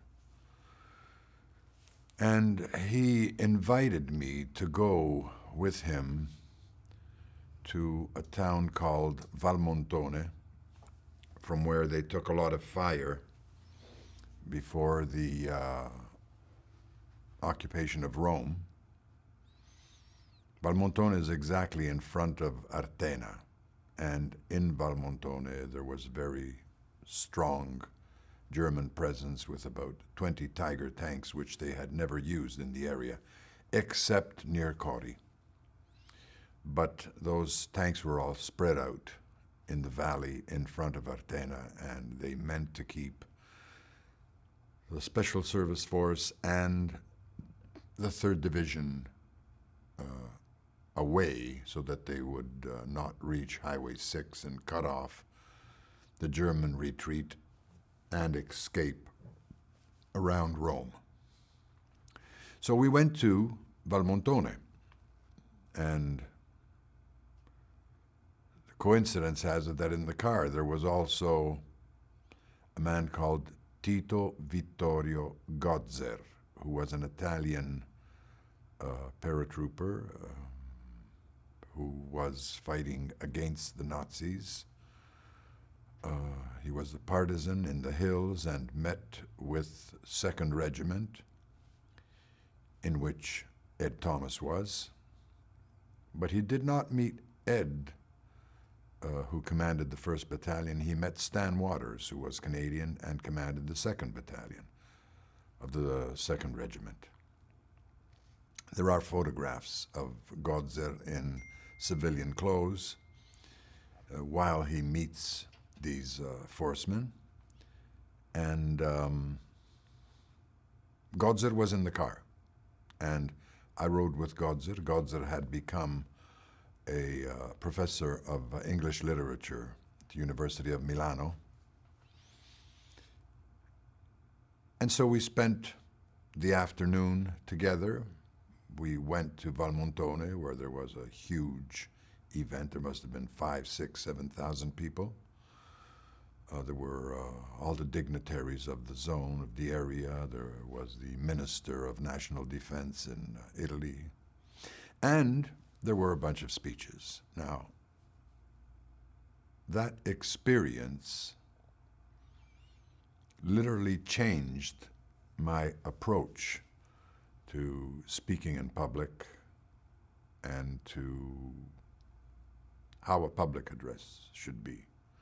The strange thing is that I was a university assistant professor of English literature, and my approach was changed by a brigadier general who absolutely had nothing to do with literature or public address. So we were in Valmontone. At one point, after all, the big shots had spoken. General Thomas was asked to go to the podium. And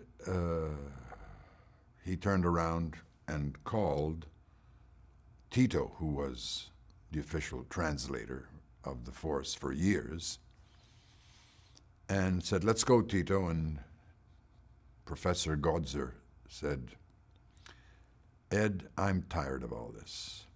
Take him," indicating me. Of course, I immediately tried to get out of it, because in those days I couldn't distinguish a battalion from a company, from a regiment, from a brigade. It was all Chinese to me. I was not in military lingo and military affairs. But he insisted, "Take him because I'm tired." So Ed Thomas looked at me, and I felt embarrassed. Am I going to say no? What do I do? So I said, okay, let's go. But as we were approaching the podium, I asked this tall, elegantly dressed gentleman. He had a very stately approach in his stride. Ed was fascinating.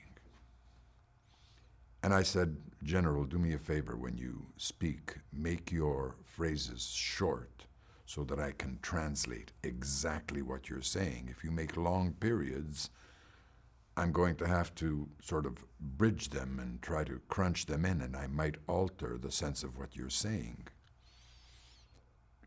Without even looking at me, as he was walking in this long stride he said, don't worry. You'll see how short my phrases are. So we climbed up on the stage. The steps were there. We went to the podium. He had a mic. I had a mic. And he started. I am going to repeat exactly what he said. Good evening. I'm glad to be in Valmontone with you tonight. There is a film which everybody is running to see. I haven't seen it yet, and I probably won't see it. It was Saving Private Ryan. He didn't say this, though. So everybody is running to see it, but I haven't seen it, and I probably won't see it. I saw it many years ago. Many years ago, at the same time, I saw the faces of children in Artena. And I didn't like those faces. That's not the way you keep children.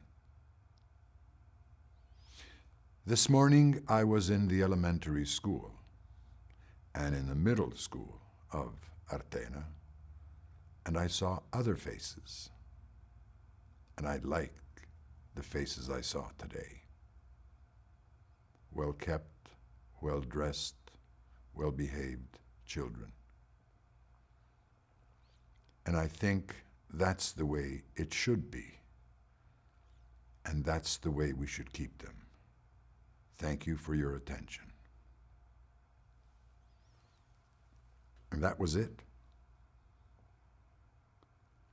We came off the stage, and I kept thinking about what this man was saying. What the hell is he talking about?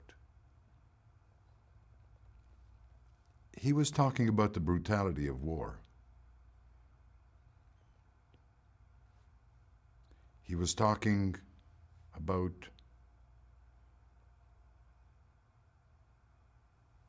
the uselessness and senselessness of war. And this is a brigadier general? In very simple terms, Ed had made a very strong, understandable to everyone statement. And he made it in a way that everybody, from the first row all the way to the back, could understand. He didn't have to be technical or political about it. That was not Ed. Ed was straight ahead, clear, to the point, like you have to be when you're a commander. And I have never forgotten that particular short 2-3 minute, let's call it speech. I would say really an incredible statement. And believe me, every single time I get up to speak in public, I breathe deeply, And I say to myself, remember Ed. Go slow. Make pauses. Let the people have time to decode what you are saying. Don't rush. Be clear. And that was probably the one and only and the best lesson I ever had in speaking and in communication with people. It has to be short, it has to be clear, it has to be to the point. That was Edward Hill Thomas.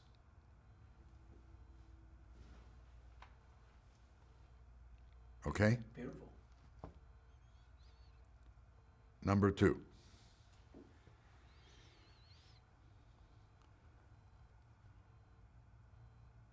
After reading the Blue Book, as they call it, the book on the first Special Service Force by Burns, which was given to me as a gift from Ed, and the Super Commandos book, which was given to me by the First Special Service Force Association through Gordon Sims, I started getting an idea, a very vague idea of what this was all about. And since I can see the hilltop of La Defensa from the roof of my house, because I live in the Lidi Valley, and all I have to do is look south and I can see it. I can see Mount Samucro or Mount Mayo. I had never seen them before these events. I remember going by La Defensa when I used to commute to Naples to teach at the University of Naples at the Oriental Institute. I remember going by this place and I would look over to the right and see those cliffs, but I didn't know what they were.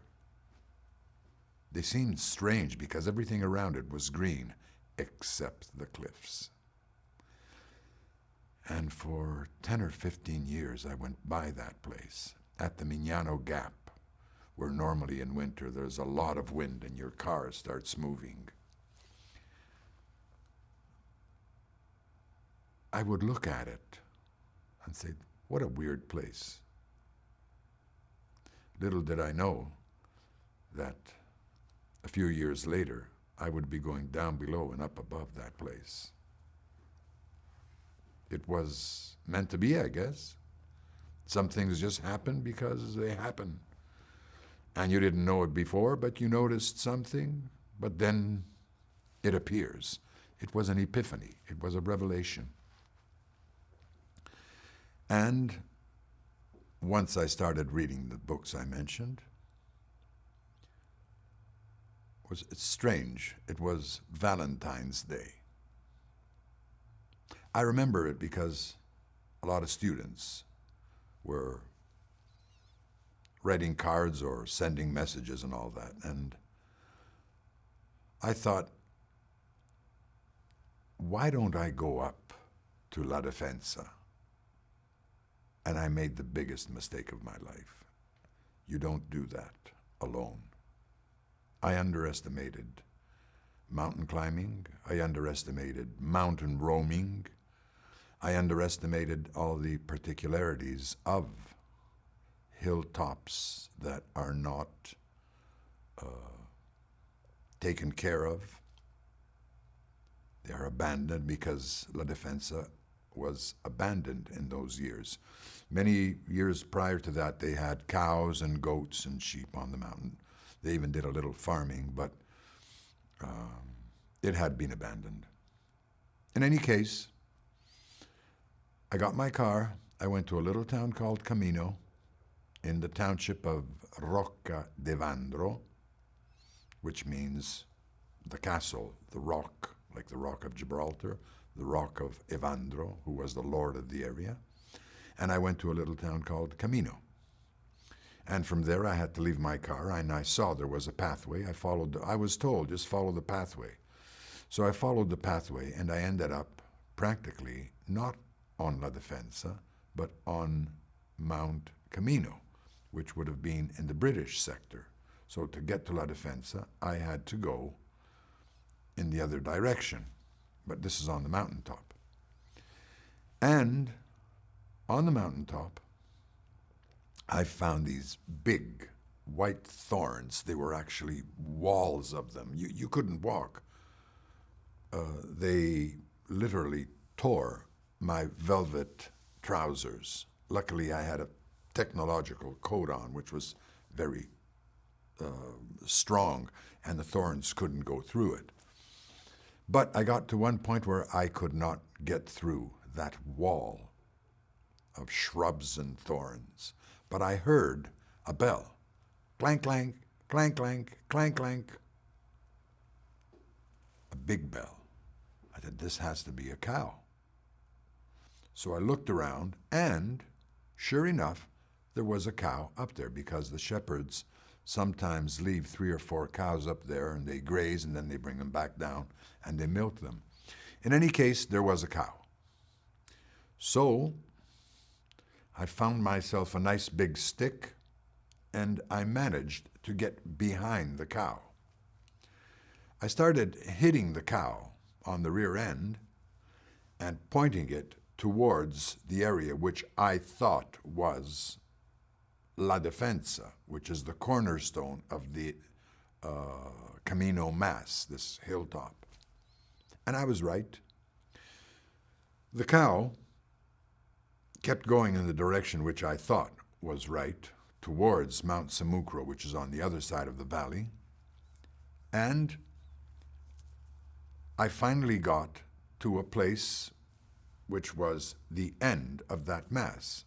I didn't know it then, but I was practically in the saucer of La Defensa, the cornerstone where the 1st Special Service Force attacked the Germans in 1943, December the 2nd, December the 3rd, all the way till the 7th. And when I got there, I could see the town of Miano below me, Highway 6 and the A1 highway, so I knew I was on the right place. And I was on the cliffs, so I knew I was on the right place. So I pulled out my cell phone, and I thought, oh God, I hope this thing works. Because in those days, it wasn't sure that you were going to get the connection. In any case, I called North Carolina, General Thomas's home. It was 1:30, so it was 7:30 in the United States on the East Coast. And I thought, oh, I hope he answers, I hope he answers. When he answered, he said, hello, you have reached 348-366-02 something else, another 2 digits. And I thought, strange. My telephone number is 348-366-0285. Is he telling me my number or what? I didn't know what was happening. I didn't realize that when you play around with numbers, you might get some strange matches. In any case, I said, General, this is Johnny Blasi. And with that southern drawl he had, how you doing, Johnny? And what are you up to this morning? And I said to him, I'm here. And for 30 seconds, I did not hear anything on the line, but the line was there. Ed Thomas, who was not very used to getting emotional, probably got hit because he didn't expect it. And when I said, I'm here, he knew what I meant. And he had always desired to go back up to the place. He had asked the NATO base in Naples to take him back. He had inquired the possibility of going up over it in a helicopter, landing up there in a helicopter, but you can't land a helicopter on La Defensa. So for 30 seconds, Ed was caught off guard. And even though he said nothing, that silence told me that I had hit a soft spot. When he finally came to, without asking anything, he said, turn your back to the town. I said, if I go any further back, I'm going to go over the cliff. The town is right behind me. He said, okay.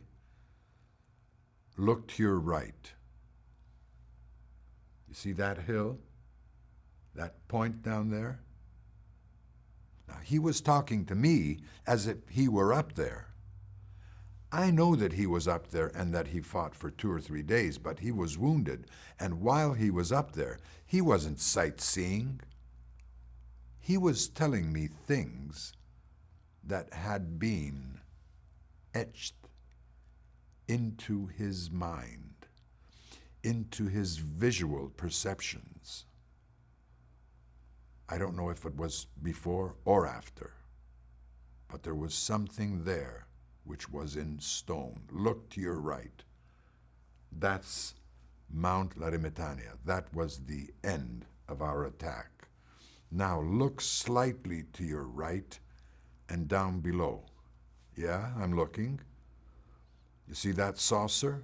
What do you mean, the saucer? I didn't know what the saucer was then. Now I know. It's a depression in this mountain, which was probably a volcano. Yeah, I see it.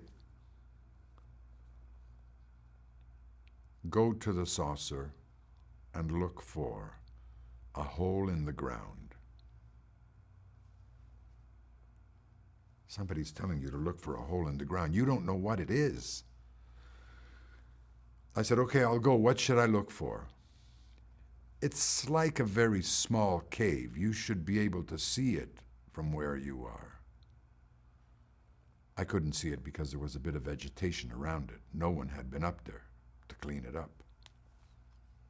So he said, go and see if you can find that hole.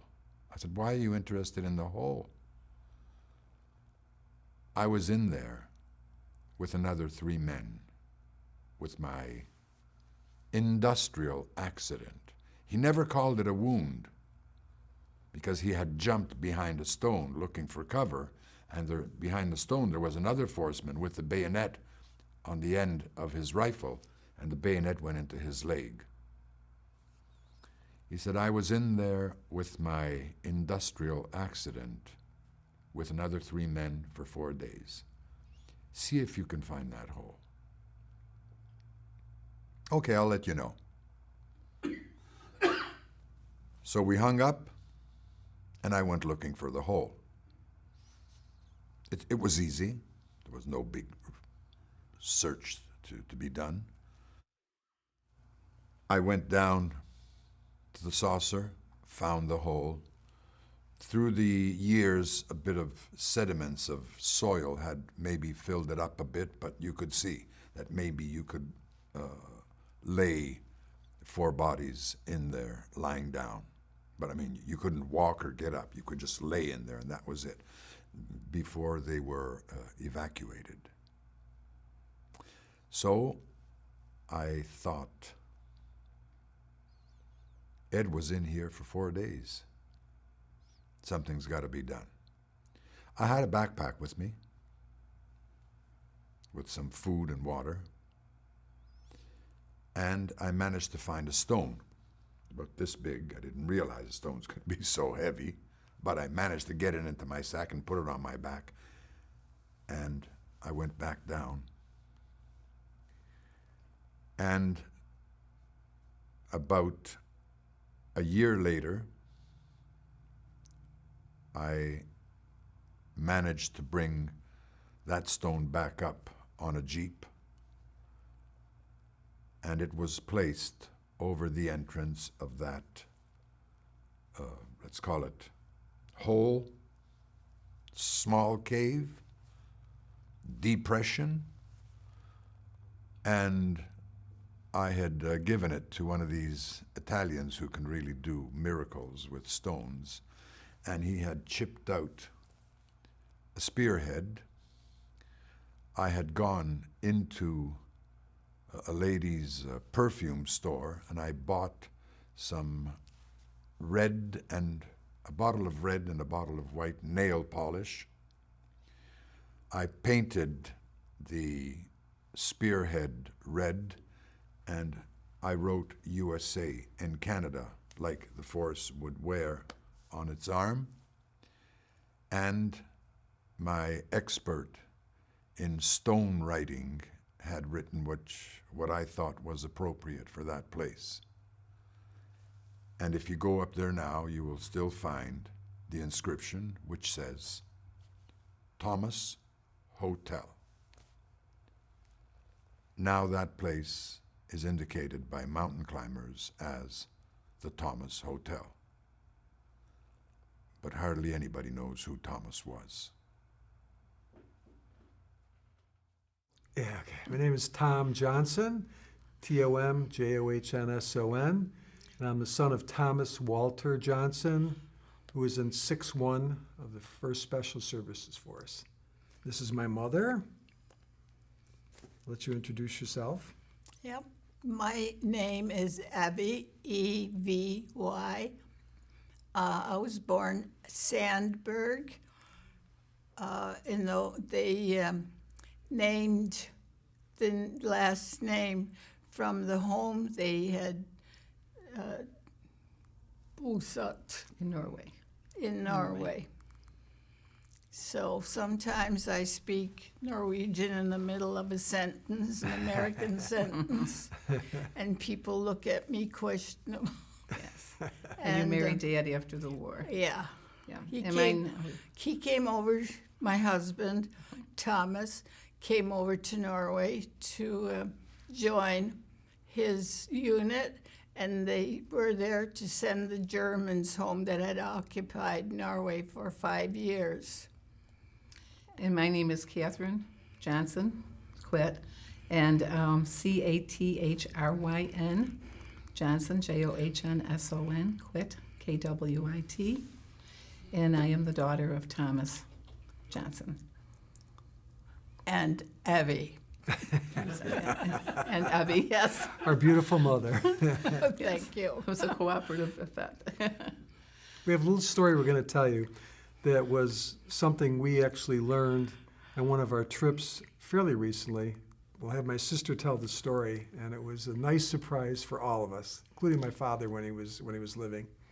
So my dad always said, as soldiers, they never really asked any questions about what they were ordered to do during the war. He was a rifleman, and that's the job he wanted to have. He wanted to be involved. He wanted to be up front. And, of course, he had no fear, partially because his mom passed away when he was 8 years old, and he was very much on his own back in those times. So one day, and he's about 70-some years old, he began reading more and more books about the force and about the war, and he had joined the reunions in 1992. His first one was in Helena. And as he never talked about the war when we were growing up as children, but as he came to the force meetings, he became more open about some of the events and some of the experiences he had had. So it became a real joy to us to know something my father in a different way than we had known him as kids. So he was reading the books about when he had gone to France and he had gone to Port Croix. And they were trying to take the fort, and he and his friend, or his comrade, were on the bazooka. And they knew something had happened because there was a lot of excitement when they shot it off. And he never knew why. And then, of course, 60-some years later, he found out that that was the shot that wounded or even killed, I can't remember my facts exactly, the commander the German commander of the fort that they were opposing. And he was quite excited about that because he never really knew the true story until that time. Then what year did we actually go there? We went in the year 2014. We had been to the fort, so it was even more meaningful to us after he passed away. He passed away in 2008.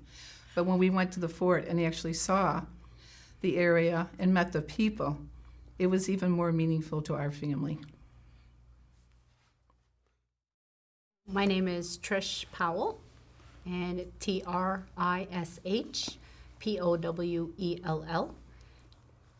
Kenneth Powell, Ken, Ken, POWELL.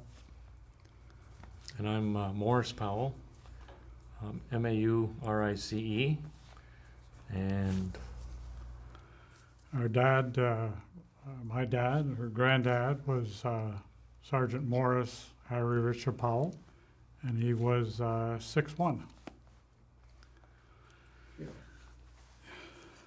Yeah. So just gonna talk. That's Yeah. all it is. Tell me a little bit. Where's your dad? Where was he from originally? Originally, he was born in England. He came over to Canada when he was around 7 years old, and he lived in Manitoba and then in the Montreal area. And he joined the military as a reservist in 1940. And then in 41, he signed up for active duty, did his training in Huntington, Quebec, went to Hamilton, Ontario for his trades training as a mechanic. And when he finished that, he was asked if he wanted to join the 1st Special Service Force. So he joined up, he said yes, and he met the group in Ottawa, went out to Calgary by train, and then met the Western group, and then went down to Helena, Montana. And he did all his training down there. He arrived on August 6th, 1942. 4 days of orientation and unit assignment. And then on the 12th, I think it was the 12th, he did his first jump. And on the 18th, he was given his paratrooper wings. So he did all his training with them. He went to Fort Ethan Allen. And then he was, their first military assignment was to go up to Kiska. So he went up to Kiska with the group, and 6-1 was assigned the assault on the Big Kiska and Little Kiska. So when Dad was there, he brought back a couple of souvenirs. And it was a kind of what they thought was a Japanese bowl and a wool blanket. And so he found them in a tent, which he believed probably a Japanese soldier had left by. And so he took them, got back on the ship, and when they were done and was heading back to get ready to depart for San Francisco, and his lieutenant turned to him and said, "Hey, Powell, get rid of that blanket. You're not allowed to bring that on board. We don't want anybody bringing any stuff." So he said, "Okay, Lieutenant," and the lieutenant turned his back, and Dad went over and lifted the cover on a lifeboat and put his blanket in his bowl, hid it in there, and then when he took that back with him, and I started doing some research on this bowl and trying to figure out what the writing was on it. And it ended up that I found out that the bowl was actually Chinese. And here this Japanese soldier had a Chinese bowl up in Kiska. So I'm figuring that he probably was in a mission against the Chinese, and he picked up this bowl similar to what my dad did. And then I kind of followed that bowl where it went, and if you look at it, it comes somewhere from China. It went to the Aleutian in Kiska. Dad picked it up, brought it to San Francisco. Then he took it across Canada. When he went over to Italy, or across the U.S., they landed in Newport News, Virginia, to go over to Italy. Took that with him. went through Italy. He was at Santa Maria. He did the Mount La Defensa, Hill 720. He was at Anzio, and all that time, that bowl and blanket followed him along. And then when he was injured and he was pulled out of active service, he was sent up to England, spent a few months in England, and in 45 he came back to Canada. And that bowl went with him in the blanket, landed in Halifax, and I went to Montreal, and then went out to a little town just north of Montreal called Plage Laval, which is French, it means Laval Beach. It was there, my mom and dad met, they got married, and they moved to Campbellton, New Brunswick. Again, that bowl went with them. So they lived in Campbellton for a while, they came back to another little town now called Laval West. That bowl was there in the blanket, and mom and dad lived there for a good number of years. And then they moved on to Smith Falls, Ontario, and that was with them, and then that bowl was given to my one of my brothers, and the blanket went to one of my sisters. So that bowl today is in Brockville, Ontario, and the blanket is in Lansdowne, Ontario. So that's had a pretty good travel from some little Japanese soldier finding it to my dad bringing it across the U.S. and back halfway across Canada. So it's pretty cool. Yeah. You know? Interesting. Yeah. So, yeah, that was pretty neat. John Hart, John-Hart. My father is Jeffrey Hart, 1st Company, 2nd Regiment, 1st Special Service Force.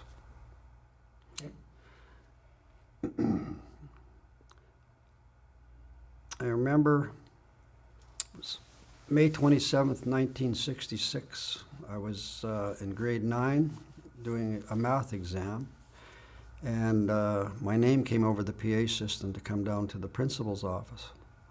So I walked down to the principal's office, and sitting in with the principal was a young constable by the name of Jim Aird. He was a family friend of ours who was dating a girl that boarded with us that we were really close to, and he had a grim look on his face. And Jim Aird he knew my dad quite well, and Jim had, Dawson Creek was a pretty tough town.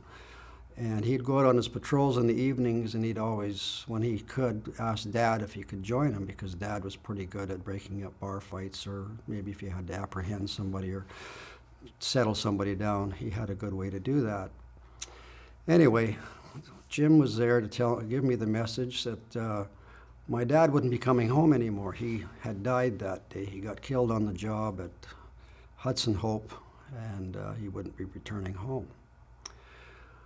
So that was the last time I had any idea of my dad, and I never had any thoughts about him in the 1st Special Service Force. I knew he was in some special unit. There was papers laid around the 1st Special Service Force. And anyway, years went by, and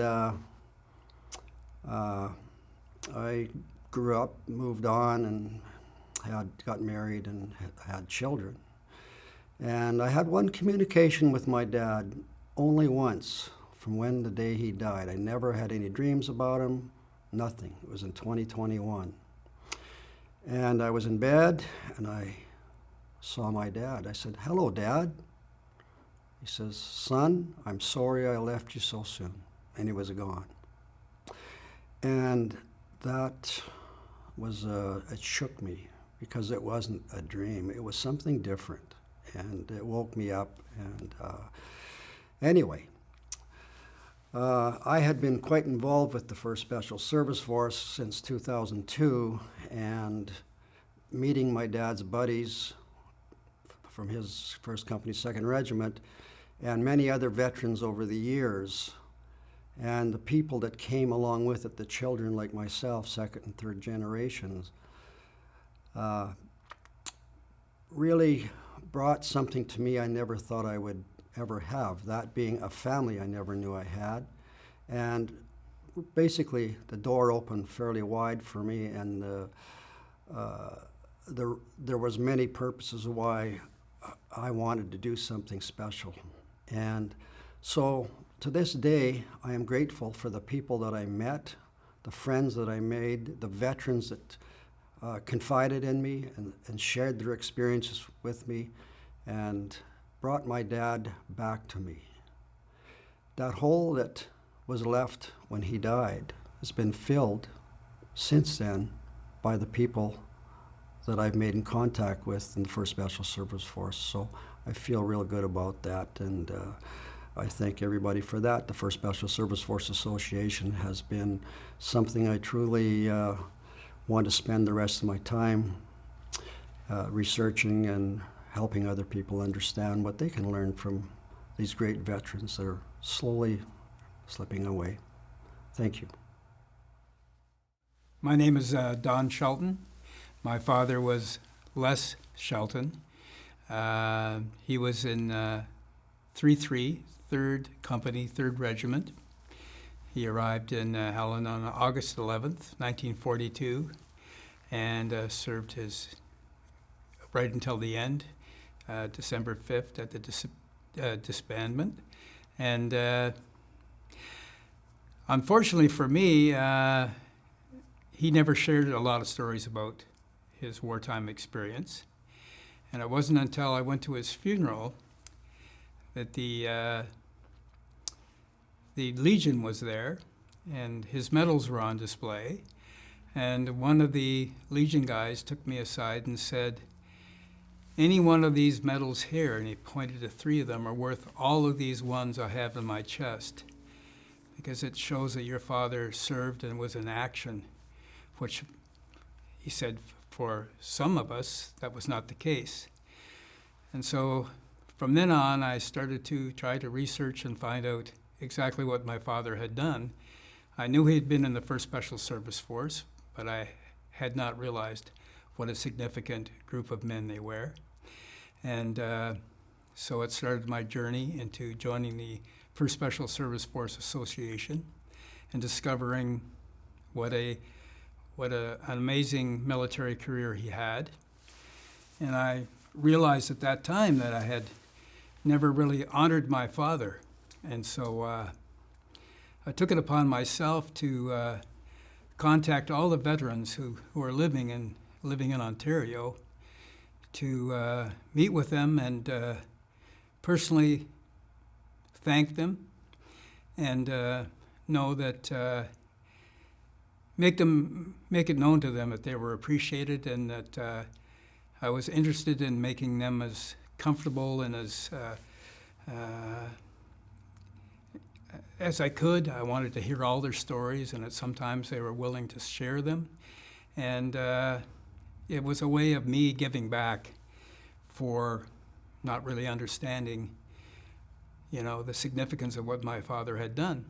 And I know there was one time he talked about, we were watching the Olympic Games, and they were talking about, people get ready for everything, and then when the event comes, they choke. They lose their nerve, they fall apart. And he told us a story about being out on patrol on Anzio Beachhead, and they were hunkered down in a mortar hole at night, and they heard the Germans coming, and they had a new recruit was with them, and he started whimpering and, I guess, crying in a way, in fear. And so he stopped telling the story then, and we said, "Okay, so what did you do?" Because the Germans were coming, and this guy was making a lot of noise. He was crying and whimpering and wanted to get out of there. And he said, "Well, we had to shut him up." So we paused and we said, "How did you do that?" And he's just repeated, "We had to shut him up." And then he got really stern and glazed over like he sometimes did it, and he stopped talking about it, and we all dissipated out of the room because there was a certain amount of gloom and we knew it was not a time to continue the conversation. But it was then, after meeting some of the veterans and hearing more of their stories, I realized, I guess, the life-changing impact being in a war and having to make those kind of decisions and working and being in those situations with people and life and death situations that he faced, and how he kept his composure and raised us as a family, and did a really good job. Was a very caring and loving father. It just increased my admiration for him, and that's why I became, part of the association and reaching out to other veterans to treat them the way I would like my father to be treated if he had lived as long as some of the veterans did into their 90s. So I feel really privileged to have met many of the veterans and had that opportunity to thank them for their service.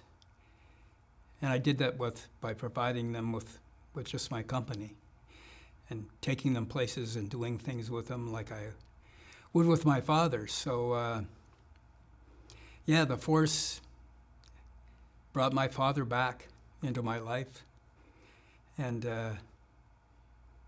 I'm forever grateful for that.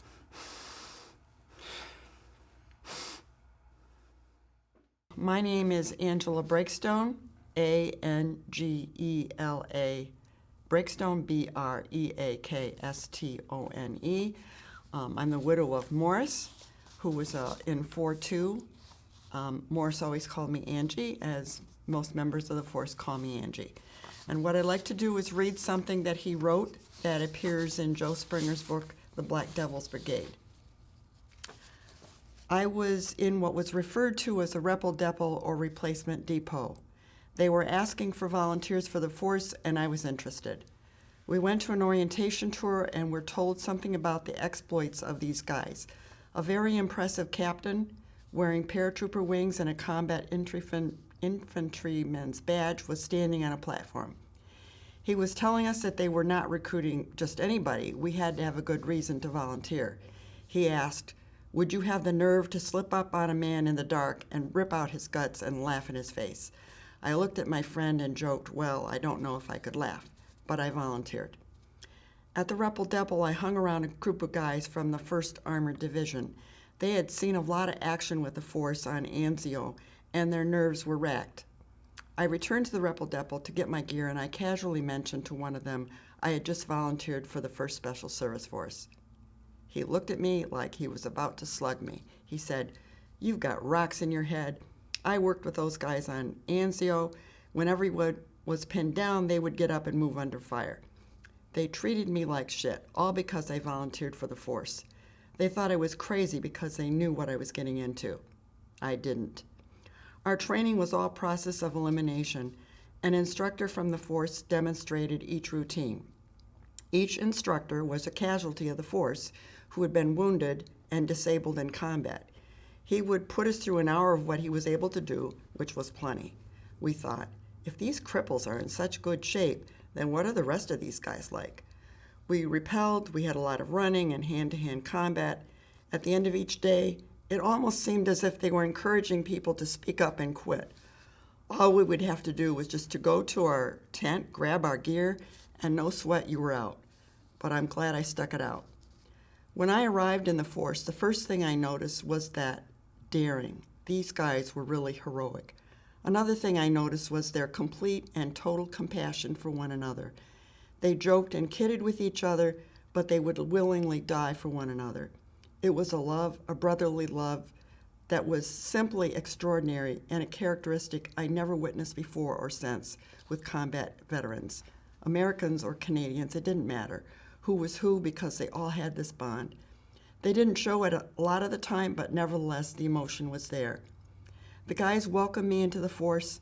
As a Jew, I experienced a lot of anti-Semitism in the previous unit I was in. It was such a great experience to be in a unit like the force because I didn't experience any of that. None at all. So Joe said a couple things that I thought was interesting about Morris. He said that Morris was able to nail his feelings with an eloquence rarely seen in my experience with more than 1,000 interviews with combat veterans. But then he goes on to say that Morris states that at no time, and this is what he thought was so significant about what Morris had to say, is that Morris said that he'd never experienced any anti-Semitism. This was not the case for other Jews serving in the force.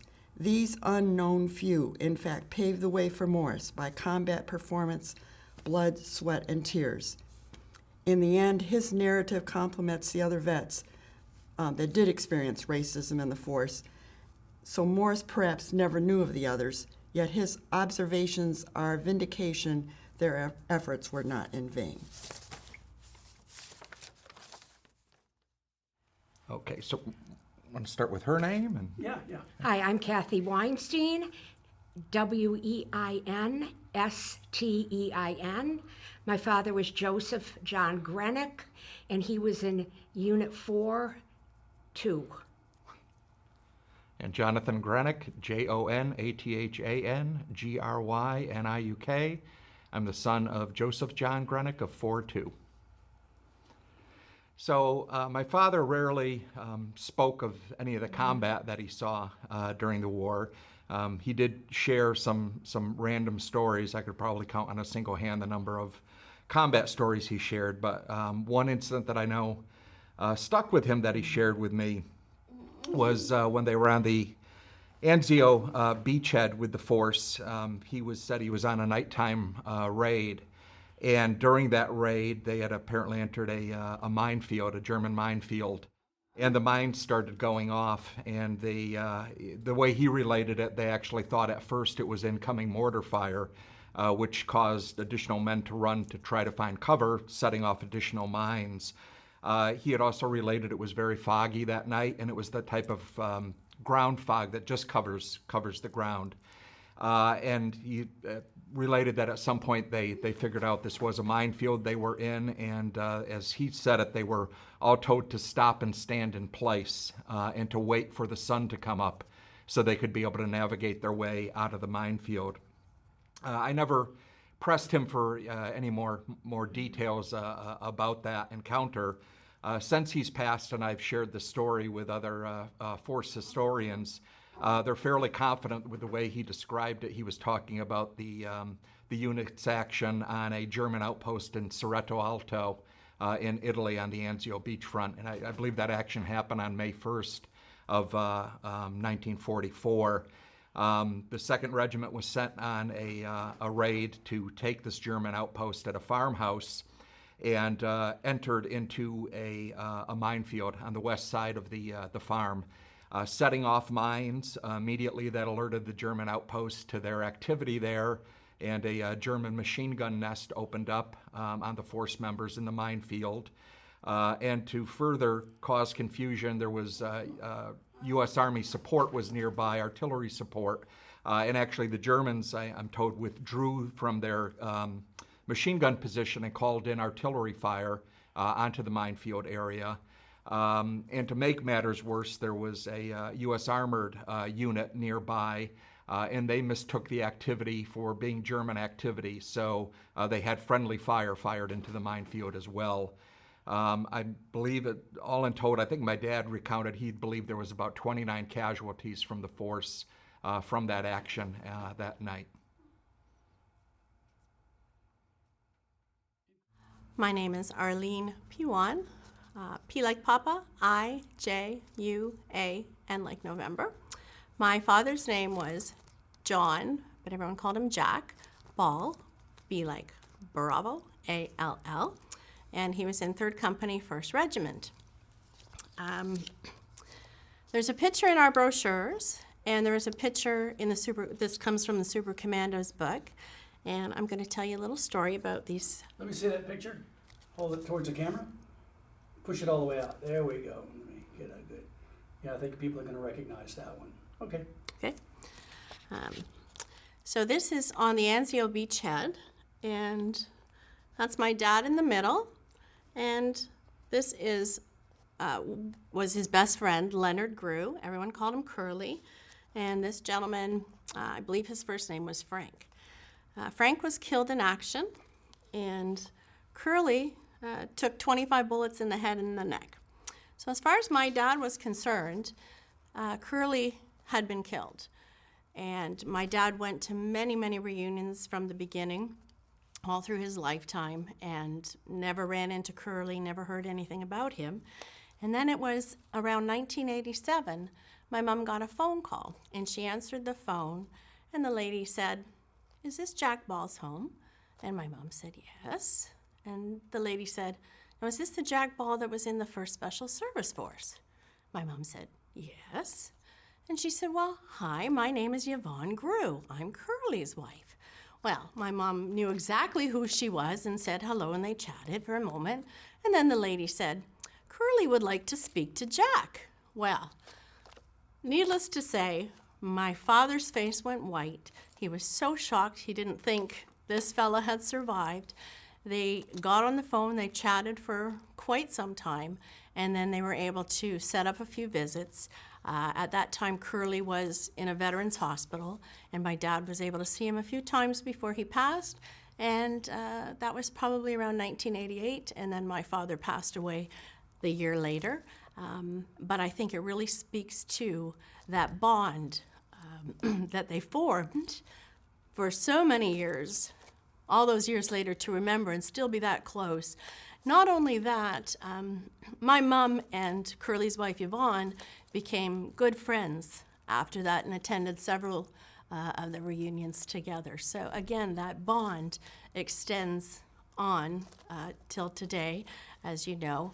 And just as a side note, speaking of the bonds, I have gone on to marry someone that I met at the reunion who had happened to bring one of the vets up as an escort. So the reunion and the force lives on in so many ways. My name is Corliss Olson, C-O-R-L-I-S-S, Olson, O-L-S-O-N. My father was Andrew O. Olson, and my uncle was Carl Olson, and both of them were in 4-1. Okay. And you have a story. I have many stories. I was fortunate that my father did talk about the war. He said people need to know. But the story I'm going to tell right now was one that engages me when I was on a tour of Italy. I was telling Lynn Nygaard over lunch about the day my dad was wounded in early January. And he had a very serious leg wound, which he bound as best he could, and he proceeded to walk for 14 hours. He finally got to a medic station, and the doctor was not pleased with him for walking so long on that leg and was starting to give my father a very serious dressing down, which did not please my father. And he was getting a little irate, so I was telling this to Lynn with a little bit of my father's exasperation. So my dad said to him, "Well, what the hell was I supposed to do? The only stretcher party I came across had a man on it with a leg blown off." And Lynn just reached across the table to me and she said, "That was my father. He didn't have one leg blown off. He had both legs blown off, and he didn't make it." Lynn was there to visit her father's cemetery, her father's grave, and the two of us went with a couple of other people up one of the hills, and we were on the spot where Lynn's father was mortally wounded and about 20 yards from where my father received his wound that put him out for the rest of the war. My name is Jeff Wilson, and I'm an associate member of the 1st Special Service Force Association. I'm not a military vet myself, but over the years I've been an associate member. I have enhanced my already great appreciation for and respect for those who serve our country in uniform. One of the nicest aspects of these World War II vets in our organization has been how some of them retain their youthful physical condition. And I would say of the two that I knew in that regard most prominently over the years, Eugene Gutierrez, who just died within the last year. But closer to home, because he lived in the same city as me in Edmonton, Alberta, would be Maurice White. And Maurice White was tall, gregarious, much like Eugene. He could do 100 push-ups. He would run every single day. He would have not had an ounce of fat on him. A great guy. Now, he was only about 18 towards the end of the war, so he was one of the last people recruited into the 1st Special Service Force at a time when training was being done at a frantic pace. And when Maurice was at Fort Henry Harrison, William Henry Harrison in Montana, where they all trained, the camp there, he was training to jump as they trained in many skill sets. And he was standing with a bunch of other students at various levels of training how to be airborne members. And a commanding officer drove up with a handful of jump wings and started pinning the jump wings on various people in the group, most of whom were qualified to receive them. But Maurice had not completed his training yet, and the commanding officer pinned jump wings on Maurice's chest, and Maurice kind of protested, said, well, I'm not qualified yet, sir. And the commanding officer said, well, you are now, and turned around and left. I mean, they were just that desperate to get men out into the battle. And that story's been corroborated by Bill Dixon, who's very active in the Retired Airborne Members Association in Edmonton. I thank you. I'm Beth Foster, Beth, Bethfoster, and I am the founder and past pipe major of the Pipes and Drums of the Black Devils, formed in Helena, Montana. I'm George Foster, Geroge, Foster, her husband, and I'm a piper in the Pipes and Drums of the Black Devil. A story comes to mind that also involves Les Owen and Eugene Gutierrez. We were in Italy on our first tour of the battlefields, being led by Gianni Blasi and the other local friends of the force. And we climbed from the backside of the German route up La Defensa. And there was quite a few people that journeyed up that road, to see the top of the mountain where the men had fought in that December of 43. And we, several of us took our bagpipes up, Mark Earnhardt, myself, and I don't think you took your pipes up. No. But you might have. But the one thing that George did take up was his flask and some fairly good scotch. Macallan, by the way, 12-year-old, the best. Yeah. And we got up on the mountain, and I think Mark and I pulled our pipes out, started playing the top of the mountain, top of La Defensa, the view of the Lyra Valley, and we were kind of waiting for John Hart and his family to pop up over the dog leg, and they'd been climbing the face of the mountain. And not too long after that, and Eugene is up there, and Les had Eugene sit to get a video, and George handed him. Well, he his was flask telling his story first, and then he got done. Les showed up, said, "Okay, well, you got to do it again." So he had gotten a toast out the first time. So there's like my flask, like probably half gone, because everybody else took a drink. So Eugene's all about, well, I'll do it again. Where's the flask? So by the time it was done, everybody had drinks twice, and we Although heard you all the forget, stories. you forget that Les forgot to turn the Yeah, video there is that part. recorder on, and the first toast, you know, Eugene took a sip, and Poured it he out. poured some for his friends and comrades that had fallen, and then Les is going, I forgot to record it. Can you do it again? And I think Eugene was actually kind of happy he could take another sip. So that moment up there was really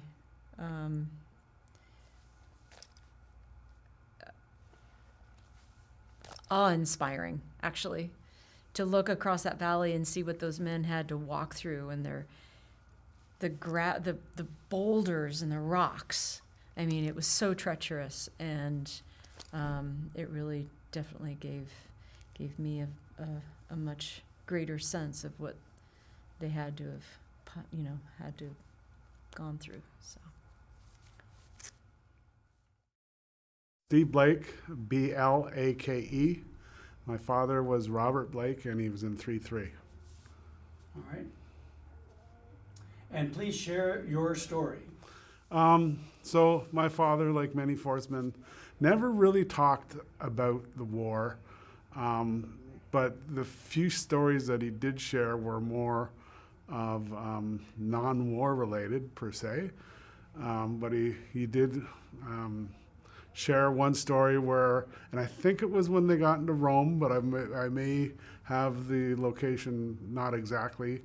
But him and his buddies got into some local wine and beer and brandy or whatever and I guess he got pretty inebriated, and where they were drinking was in a crypt, because a crypt was generally safe and dry and generally warmer. And I guess the next morning, some of his force buddies found him laid out, and they thought he was dead. Like, he wasn't moving, he wasn't getting up. And he remembers a couple of people going, "Oh, Blakey, he was one of the good guys." And so needless to say, he didn't die. He did come home from the war, but that was one of the stories that he shared with the family. And did I ever tell you, you remind me of my best friend? Really? Your emotions and everything. Well, you talk like my best friend from Texas. She's another one with us. Is he rolling now? Probably. So give me your name, spell it for me, and your forceman, your father's names, and their unit. Let me go first. Yeah. Well, I'm Kathy Rocky. The last name is spelled R-A-C-H-U-I. My dad was William T. Rocky in 6'3". He's from Texas, but I'm from North Carolina. Okay. I'm Sarah Stelzer, S-T-E-L-Z-E-R, and I am the niece of Edward McDonald. He was 4'2", and he was from Como, Texas. And our connection, in 2018, at the reunion in Moncton, my very first reunion, I was going through Mark's pictures from the Canadian Archives, looking for anything on my uncle, because he was killed in Italy. There's very few records. And lo and behold, I found a picture. He was in the cavalry before he joined the force. And I found this picture of him on the horse and the Anzio Rodeo. And then sometime later that day, Kathy and I found one another. Yeah. Yeah.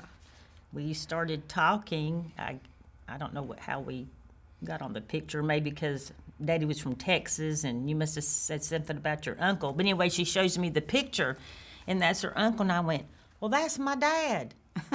And they were both in the cavalry together in Texas, so we're pretty darn sure that they took the train to Helena together, and this is in Anzio. At the rodeo they had. They stole those horses, by the way. I'm sure they did. Yeah. Yeah. And Dad won the horse race. It's hard to see in this photo, Yeah, but the horse has got a wreath Yeah. around its neck, a floral wreath. Yeah. So Yeah. we were just amazed by that our dads probably, obviously, I mean, they had that connection. Yeah. Now we have a connection. Yeah, We're we like do. sisters. We're Yeah. sisters now. My name is Paul Mergler, Mergler. My father was Lieutenant Leo Mergler, Headquarters, 3rd Regiment, eventually MD, but not at the time of the war. My father died far too young. He was 56, I was 25, stepping on a box mine near Sauspel in the French Alps, and losing a leg didn't help his longevity, but he packed more living into 56 years than many octogenarians. After the war, he married, went to medical school at McGill in Montreal, became a psychiatrist, and a father of 2. He was chief medical officer to the War Amputations of Canada for a while. We would often have war amps and war blind at the house for meetings.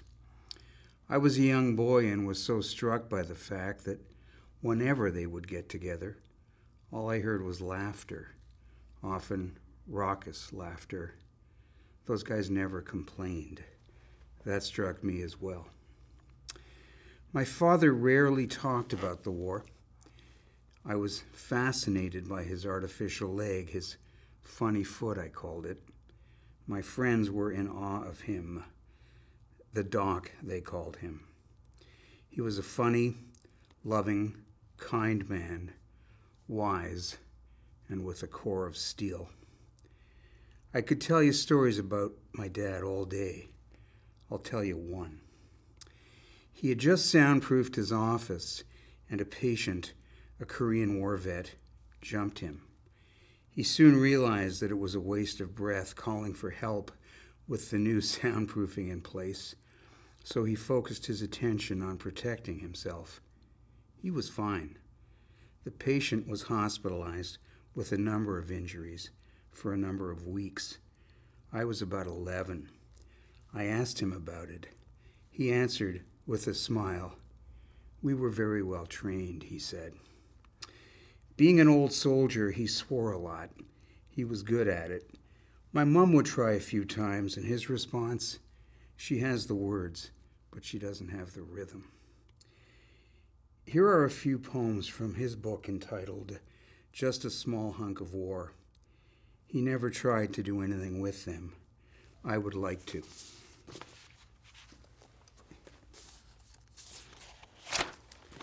Dedication. Humbly, I dedicate these writings to these men. They tore the soul from hate and flung it back in the beast's face with their lives. Paul Gatien Laporte, Cecil J. Jackson, Derek Gibson, Dick Dumas, Graham Bauer, Bob Paynton, George Yavis, Paul Brunette, Mitchell Sterlin, Bert Glickman, Horace Badel, Howard Nagley, Muni Ehrlich, Dick Steele. They were my friends.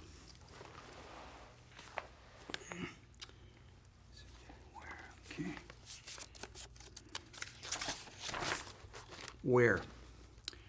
Where are they now, the young men I knew and loved, the laughing, broad-shouldered, wide-grinned pulse of us? Where are they now? Where?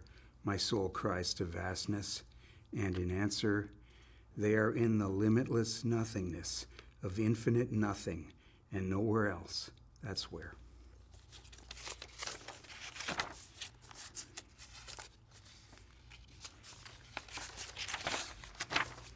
Symphony.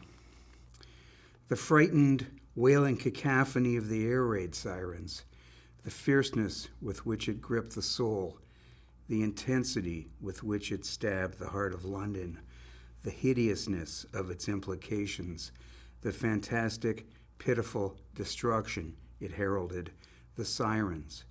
And I watched the searchlights seek the infinity and intertwine their fingers gently below the moon and move apart and caress like lovers, heard the drone of the fascist buzzards, heard the vultures drop their hell-born missiles, and suddenly, in the arch of the doorway, she was beside me, near me, frightened, and I held her close, and I could feel her young, vibrant, so we kissed, and later heard the sweet, sweet symphony of the all clear, and as quietly as she had come, so she left, and I shall never forget her, nor ever be able to recognize her, nor ever meet her, ever.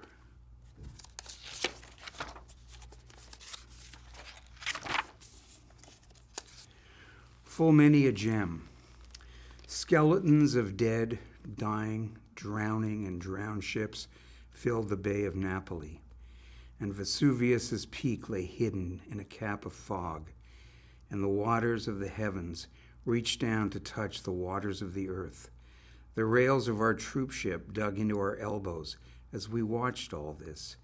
The straps of our packs dug into our shoulders as we watched, and past regrets and loves and hopes and future fears cut into our hearts as we waited to land in Italy to help fight fascism many, many years ago during World War II. And in a remarkably short while, we were ashore and marching. The harbor area of Naples was not a pretty sight. It was ugly and heartrending.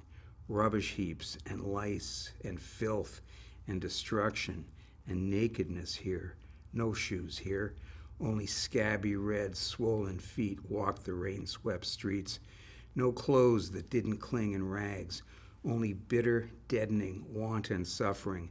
And swarms of children milled around us, begging for anything, for everything, offering all they had, their sisters, their mothers, themselves. And my thoughts were weird, sickening thoughts. Compassion welled up in me, till I thought surely the tears must burst. And look over there, perched like a rat on a heap of dung and refuse, was a stooped frame of a creature of at least 1,000, and she was choosing her evening meal as methodically as women pinch vegetables in grocery stores, and slumped in each doorway with the listening deadness of the hopeless were human beings who gazed at us with dull, unseeing eyes, and it seemed never-ending. And marching beside me was Angelo, whose parents were born in Milano, Angelo of the white teeth and flashing eyes, and Angelo's lower lip was trembling. His eyes brimmed with tears, and the knuckles of his hand that held his rifle stood out like white mountains. He stared straight ahead into the pack of the guy ahead, Angelo, whose parents were born in Milano, and the dark, beseeching, sunken eyes made me hate the thing that had brought this about. When I ran out of chocolate and gum and cigarettes, I gave the children my silent, fierce vow that this would not be for always. Their cries rose to huge orchestral proportions, and the myriad of outstretched hands beckoned like a drug. How painful to see their shrunken, emaciated, hungry frames, their lice, their rags. We arrived at the trucks that were to take us to the reinforcement depot, and then some guy said, "Jesus, these wops are a filthy bunch of bastards." So Angelo hit him fiercely, and he fell to the ground and lay rubbing his chin, staring at Angelo with surprised eyes, stood up, did nothing, said nothing. And that night as we slept, Angelo beside me, I could hear him crying quietly all night to himself, all night, and soon he was killed. The face.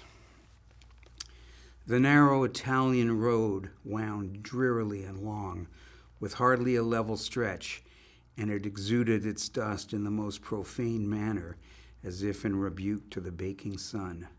My men were tired, and so was I, a tiredness that had seeped into every cell of the body, a tiredness born of seeing too much death, of missing death too often, a tiredness born of too many footsteps and too little sleep, of too many sardines and hardtack, of too little fleshy love, of too much loneliness, a tiredness so overpowering that the last great gift would have been welcomed, even cherished, even hoped for.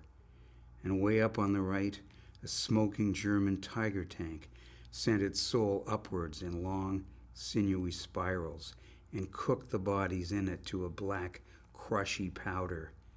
And then I saw her on the road, lying there, with her head thrown back, one arm seductively outstretched, the other crooked under the nape of her neck, the plebeian dust dimming the patrician sheen to her long black mane and etching little pictures on her face, the face, with lips parted as if to receive a lover's kiss, and the left eyebrow arched coquettishly, long, unbelievably long black lashes that rested languorously on her cheeks, little earlobes meant to be kissed, and the neck. The neck was missing, all the way down to the toes, missing, just the face. And we sluggishly marched on, crossed a crest, moved into a valley, and fought for it, and took it, and moved on.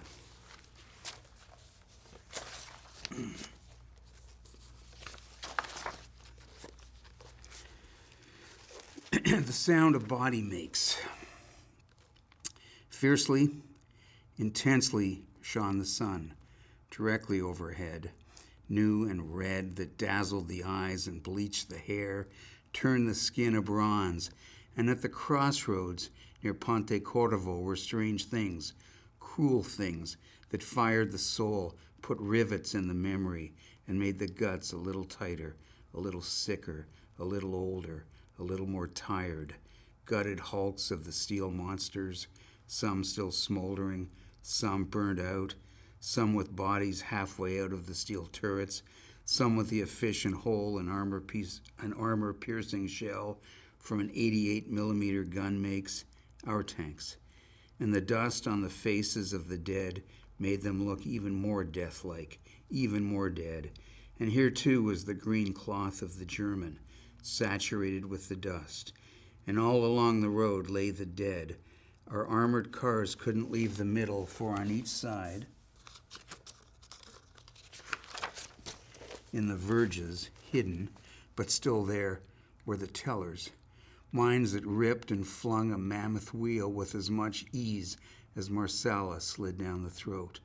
So our armored cars stayed in the center of the road, and the bodies made squelching sounds as we rode over them. A body makes a sound when 14 tons of steel rolls over it. A body makes a sound reheard and re-echoed in countless nightmares for countless years, as long as life. Yes, a body makes a sound. So we moved on, pursuing the Germans, in Italy, and a few miles more and past the advanced dressing station, and the grass was red, the blankets were red, the doctors harassed and weak, the padres were busy as hell, but not busy enough, and a lot of guys died without the padres, and gleaming in the sun were the bottles of plasma. And as we moved further down the road, we saw a group of tank men playing poker, and a little further on, hundreds of the steel monsters were being shrouded in green, camouflaged to save the living.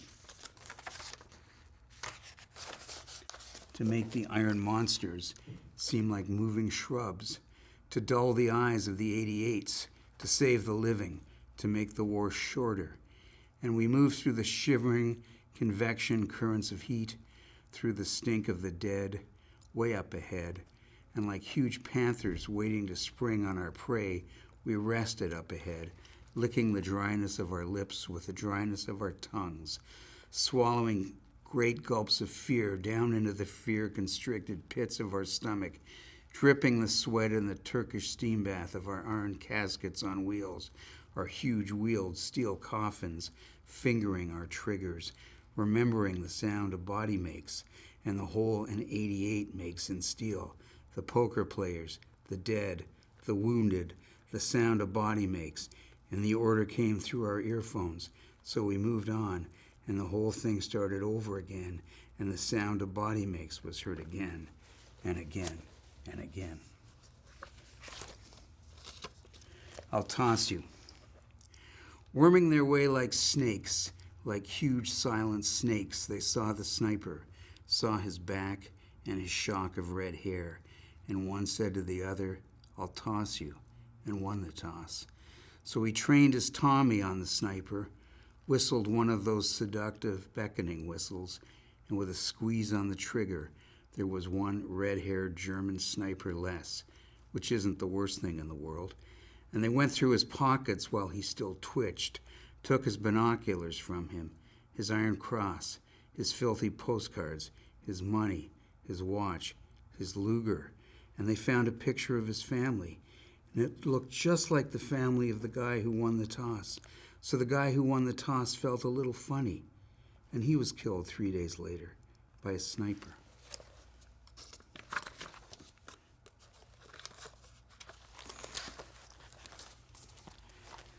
I'm okay.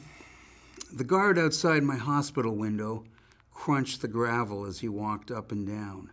Then the crunching stopped for a while as he let a French whore go to work on him. She used to come around regularly every night, just before my midnight shot of penicillin. Then I got my shot, and the guard started to crunch the gravel. It nearly drove me batty. It reminded me of doomed German patrols crunching their swan songs on French roads on their way to our very efficient ambushes. And then the pain started to become more intense, more unbearable. I was beginning to feel sorry for myself, and that's bad. I was beginning to feel like a spoiled brat of a kid. Then they brought him in, with his empty sockets bandaged, and laid him in the bed beside me. And he told the nurse not to fuss with him, to leave him alone, that there were others worse off than him. And I saw her crying to herself, and I felt like a damn bastard. And the kid said again, "Please, nurse, leave me alone. Others in the ward need you more than I do." And down the hall, a guy puked. And down the hall, a guy screamed. And down the hall, a guy died. That's a selection, and I just want to finish off, if I could, assuming I can find it. There's a mention in dispatches describing my dad being wounded. At 1100 hours, November 2, 1944, just east of the line, Castilian, Sauce-Belle, southern France, Lieutenant Mergler led his platoon as ordered to occupy Mount Diaris. Near the crest, it became necessary to use an arrow trail suspected to be mined. Lieutenant Mergler immediately moved well to the front of his platoon to check the trail, stepped on a box mine, and had a foot blown off. He then ordered his men, who were running to his aid, to stay where they were, and despite his wound, dragged himself back to the cleared area, passing 2 more mines, which undoubtedly would have caused further casualties had he allowed his men to come to his assistance. Lieutenant Mergler's courage and gallant acceptance of his responsibilities, even though seriously wounded, were an inspiration to his men and in keeping with the high standard of Canadian officers. Thank you. My name's Mark Nelson, Marknelson, and my relative with the force is Sam Byrne, Byrne, and he was a member of 2nd Company, 2nd Regiment. Many years ago, I wrote a book based on Sam's experiences in the Second World War, and one of the primary foundations for that book was a collection of letters that my grandmother saved from Sam's correspondence during World War II. Most of the letters were to his mom and to his dad. However, there were a couple of letters to his brother, and those tended to be of a little bit different subject matter. At the time, his brother, whose name was Ras, R-A-S, was training in Texas with the 94th Infantry Division. And in one of the letters that I read between Sam and Ras, Sam had clearly told him about the girl situation over in Europe. Sam was young, and of course he liked the ladies. And he evidently had shared a story with Ras, and Ras's reply to him was that we've got women in Texas too, but it takes more than a box of K rations to sleep with them. That's it. My name is Linda Paquette, Paquette. I'm the daughter of Wilfred Paquette, 4'2". My father never spoke anything about his army life with his children. I'm being the youngest one of 9. I started learning about the 1st Special Service Force at my first reunion 29 years ago. That's how I started. And after my father passed away in 2015, then in 2016, I started being a little bit more involved with the association, and I am now part of the board, and that's how I'm learning every reunion I come to about what my father went through and what he lived, and that's basically my life. And I'm trying to educate the rest of my family, my son, my nephew and nieces, the great-grandchildren, so that they all know what their father, grandfather, and great-grandfather has done for them. What have been the great surprises, or a couple of great surprises, just through conversations and the relationships and bonds that you're making in the association? In the association, what I find the biggest bond is that it doesn't matter if we're from Canada or from the United States. We are a big family, just like our veterans and our fathers were in the past when they went through all this training. We are a big family, and there's no difference where we come from. Charles Shurkey, Schurke. My dad was Everett J. Shurkey, 4'2". My dad was so upset with coming home from what he faced in Italy that he burned his uniforms, so my mother says. But so he didn't talk about it. But one thing he did say about it was, back when I was like 10, 11 years old, he said, I promised God that I would do what he wanted me to do if he would get me out of this. And then when he was a full-time post office worker, he took on a preaching assignment at a little church out in the country. So he did that on Sunday. And that's about the only story I've heard. What has the association meant to you, do you feel, as far as maybe recovering ground and learning more about your dad? I knew nothing basically before I started with the association, and I continue to learn something every reunion, along with work on the internet, but the reunions are so valuable. People have met your dad. Are you learning stories that you would not have heard otherwise? Bill's story provided some information, and he was long in years, and his memory wasn't so good when I first got to talk to him, but I questioned him and got some stories from him, and I'm getting stories from other 4'2" people. The Hofels are such good information because they've done a lot of research, and Cindy and Tricia have been quite valuable for collecting information. What do you think the value of the association is? It's hard to put into words. I'm so enthused each time it's about time to come, and I'm enthused about trying to get my family involved again, and I think we should continue that. I think it should be continued forever in memory of what those men did. My name's William Kirk Story, S-T-O-R-Y.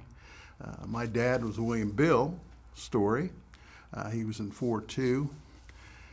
And, from when I was a little tyke, as far back as I can remember about the association and reunions.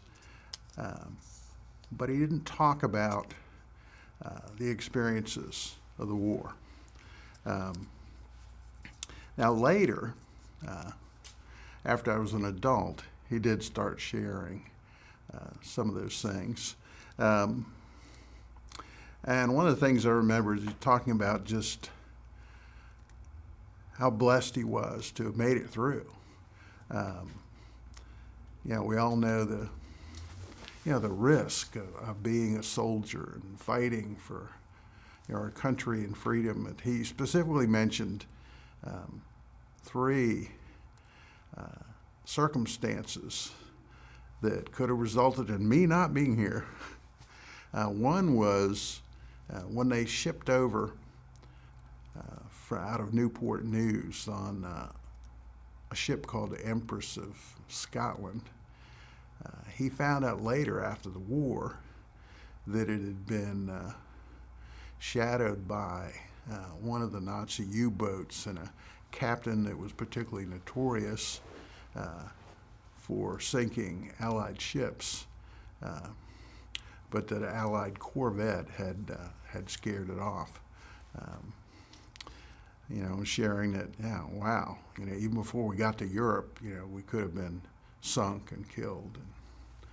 And, the other one he talked about is the fact that at the end of the war, when Truman made the decision to drop the bomb, that saved a lot of forcemen's lives, because he said the force was going to be one of the first to hit the beaches of Japan. The other one I remember is on a funny note. He was talking about when they're in France and they're walking down a road, and they're thirsty. He and his men, and canteens are empty, and they're thinking about trying to find a source of water. And there's a farm on the left, and you hear a door close, and here comes the farmer, carrying a big old glass, and brings it up to Dad, and Dad says, "Merci beaucoup," and takes a big swig, and he says, "I almost died. It wasn't water. It was what the French call eau de vie, a clear distilled brandy made from fruit and different vegetables." And he talks about how he turned, he passed it to Sergeant. I don't remember Sergeant's name, but Sergeant was a teetotaler. And he said, "No thanks, Lieutenant," and passed it on down. And of course, the men took a sip that wanted a sip to try it. He said it was terrible, but they didn't want to be rude, and didn't say anything about it. That's a little humorous story I remember. Other than that,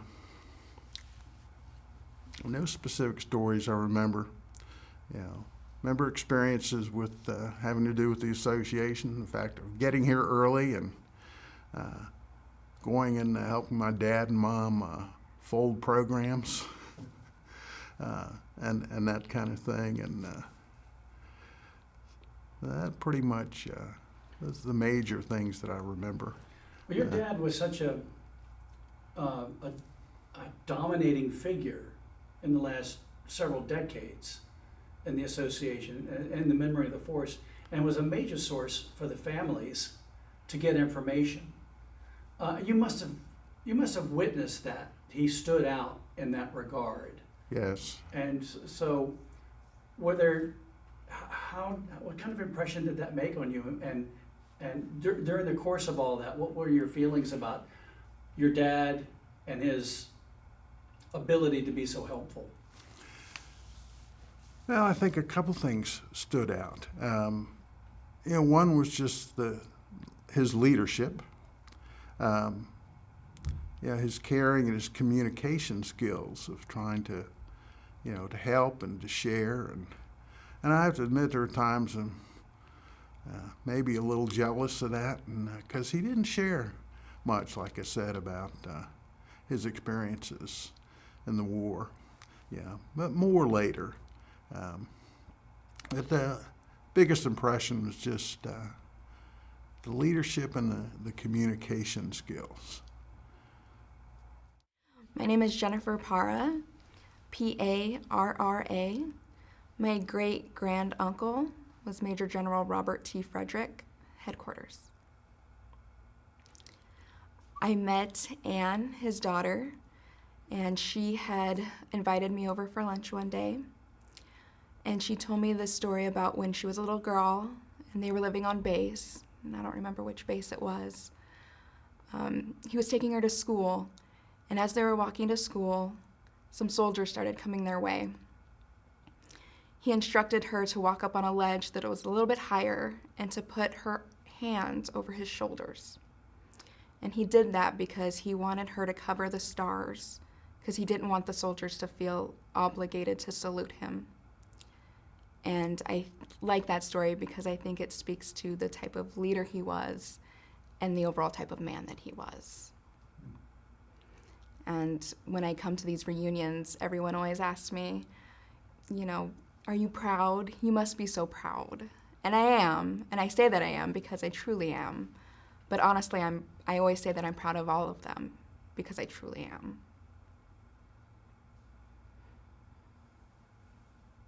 Beautiful. What has the association changed for you? You came in, I think, maybe not knowing as much. I didn't. I never met Uncle Bob. He passed away in 1970. I was born in 1988. So I came in not having any stories to tell. I didn't know really how I was going to be received in the association. I was worried I was going to let the people down that I met because I figured that they would want to know stories of him, and I had nothing to offer. And everyone was so welcoming and showed so much love. And it means so much to me. I want to contribute anything that I can to help this association. I couldn't offer stories, but I can offer my help and my volunteerism and ensure that this keeps going.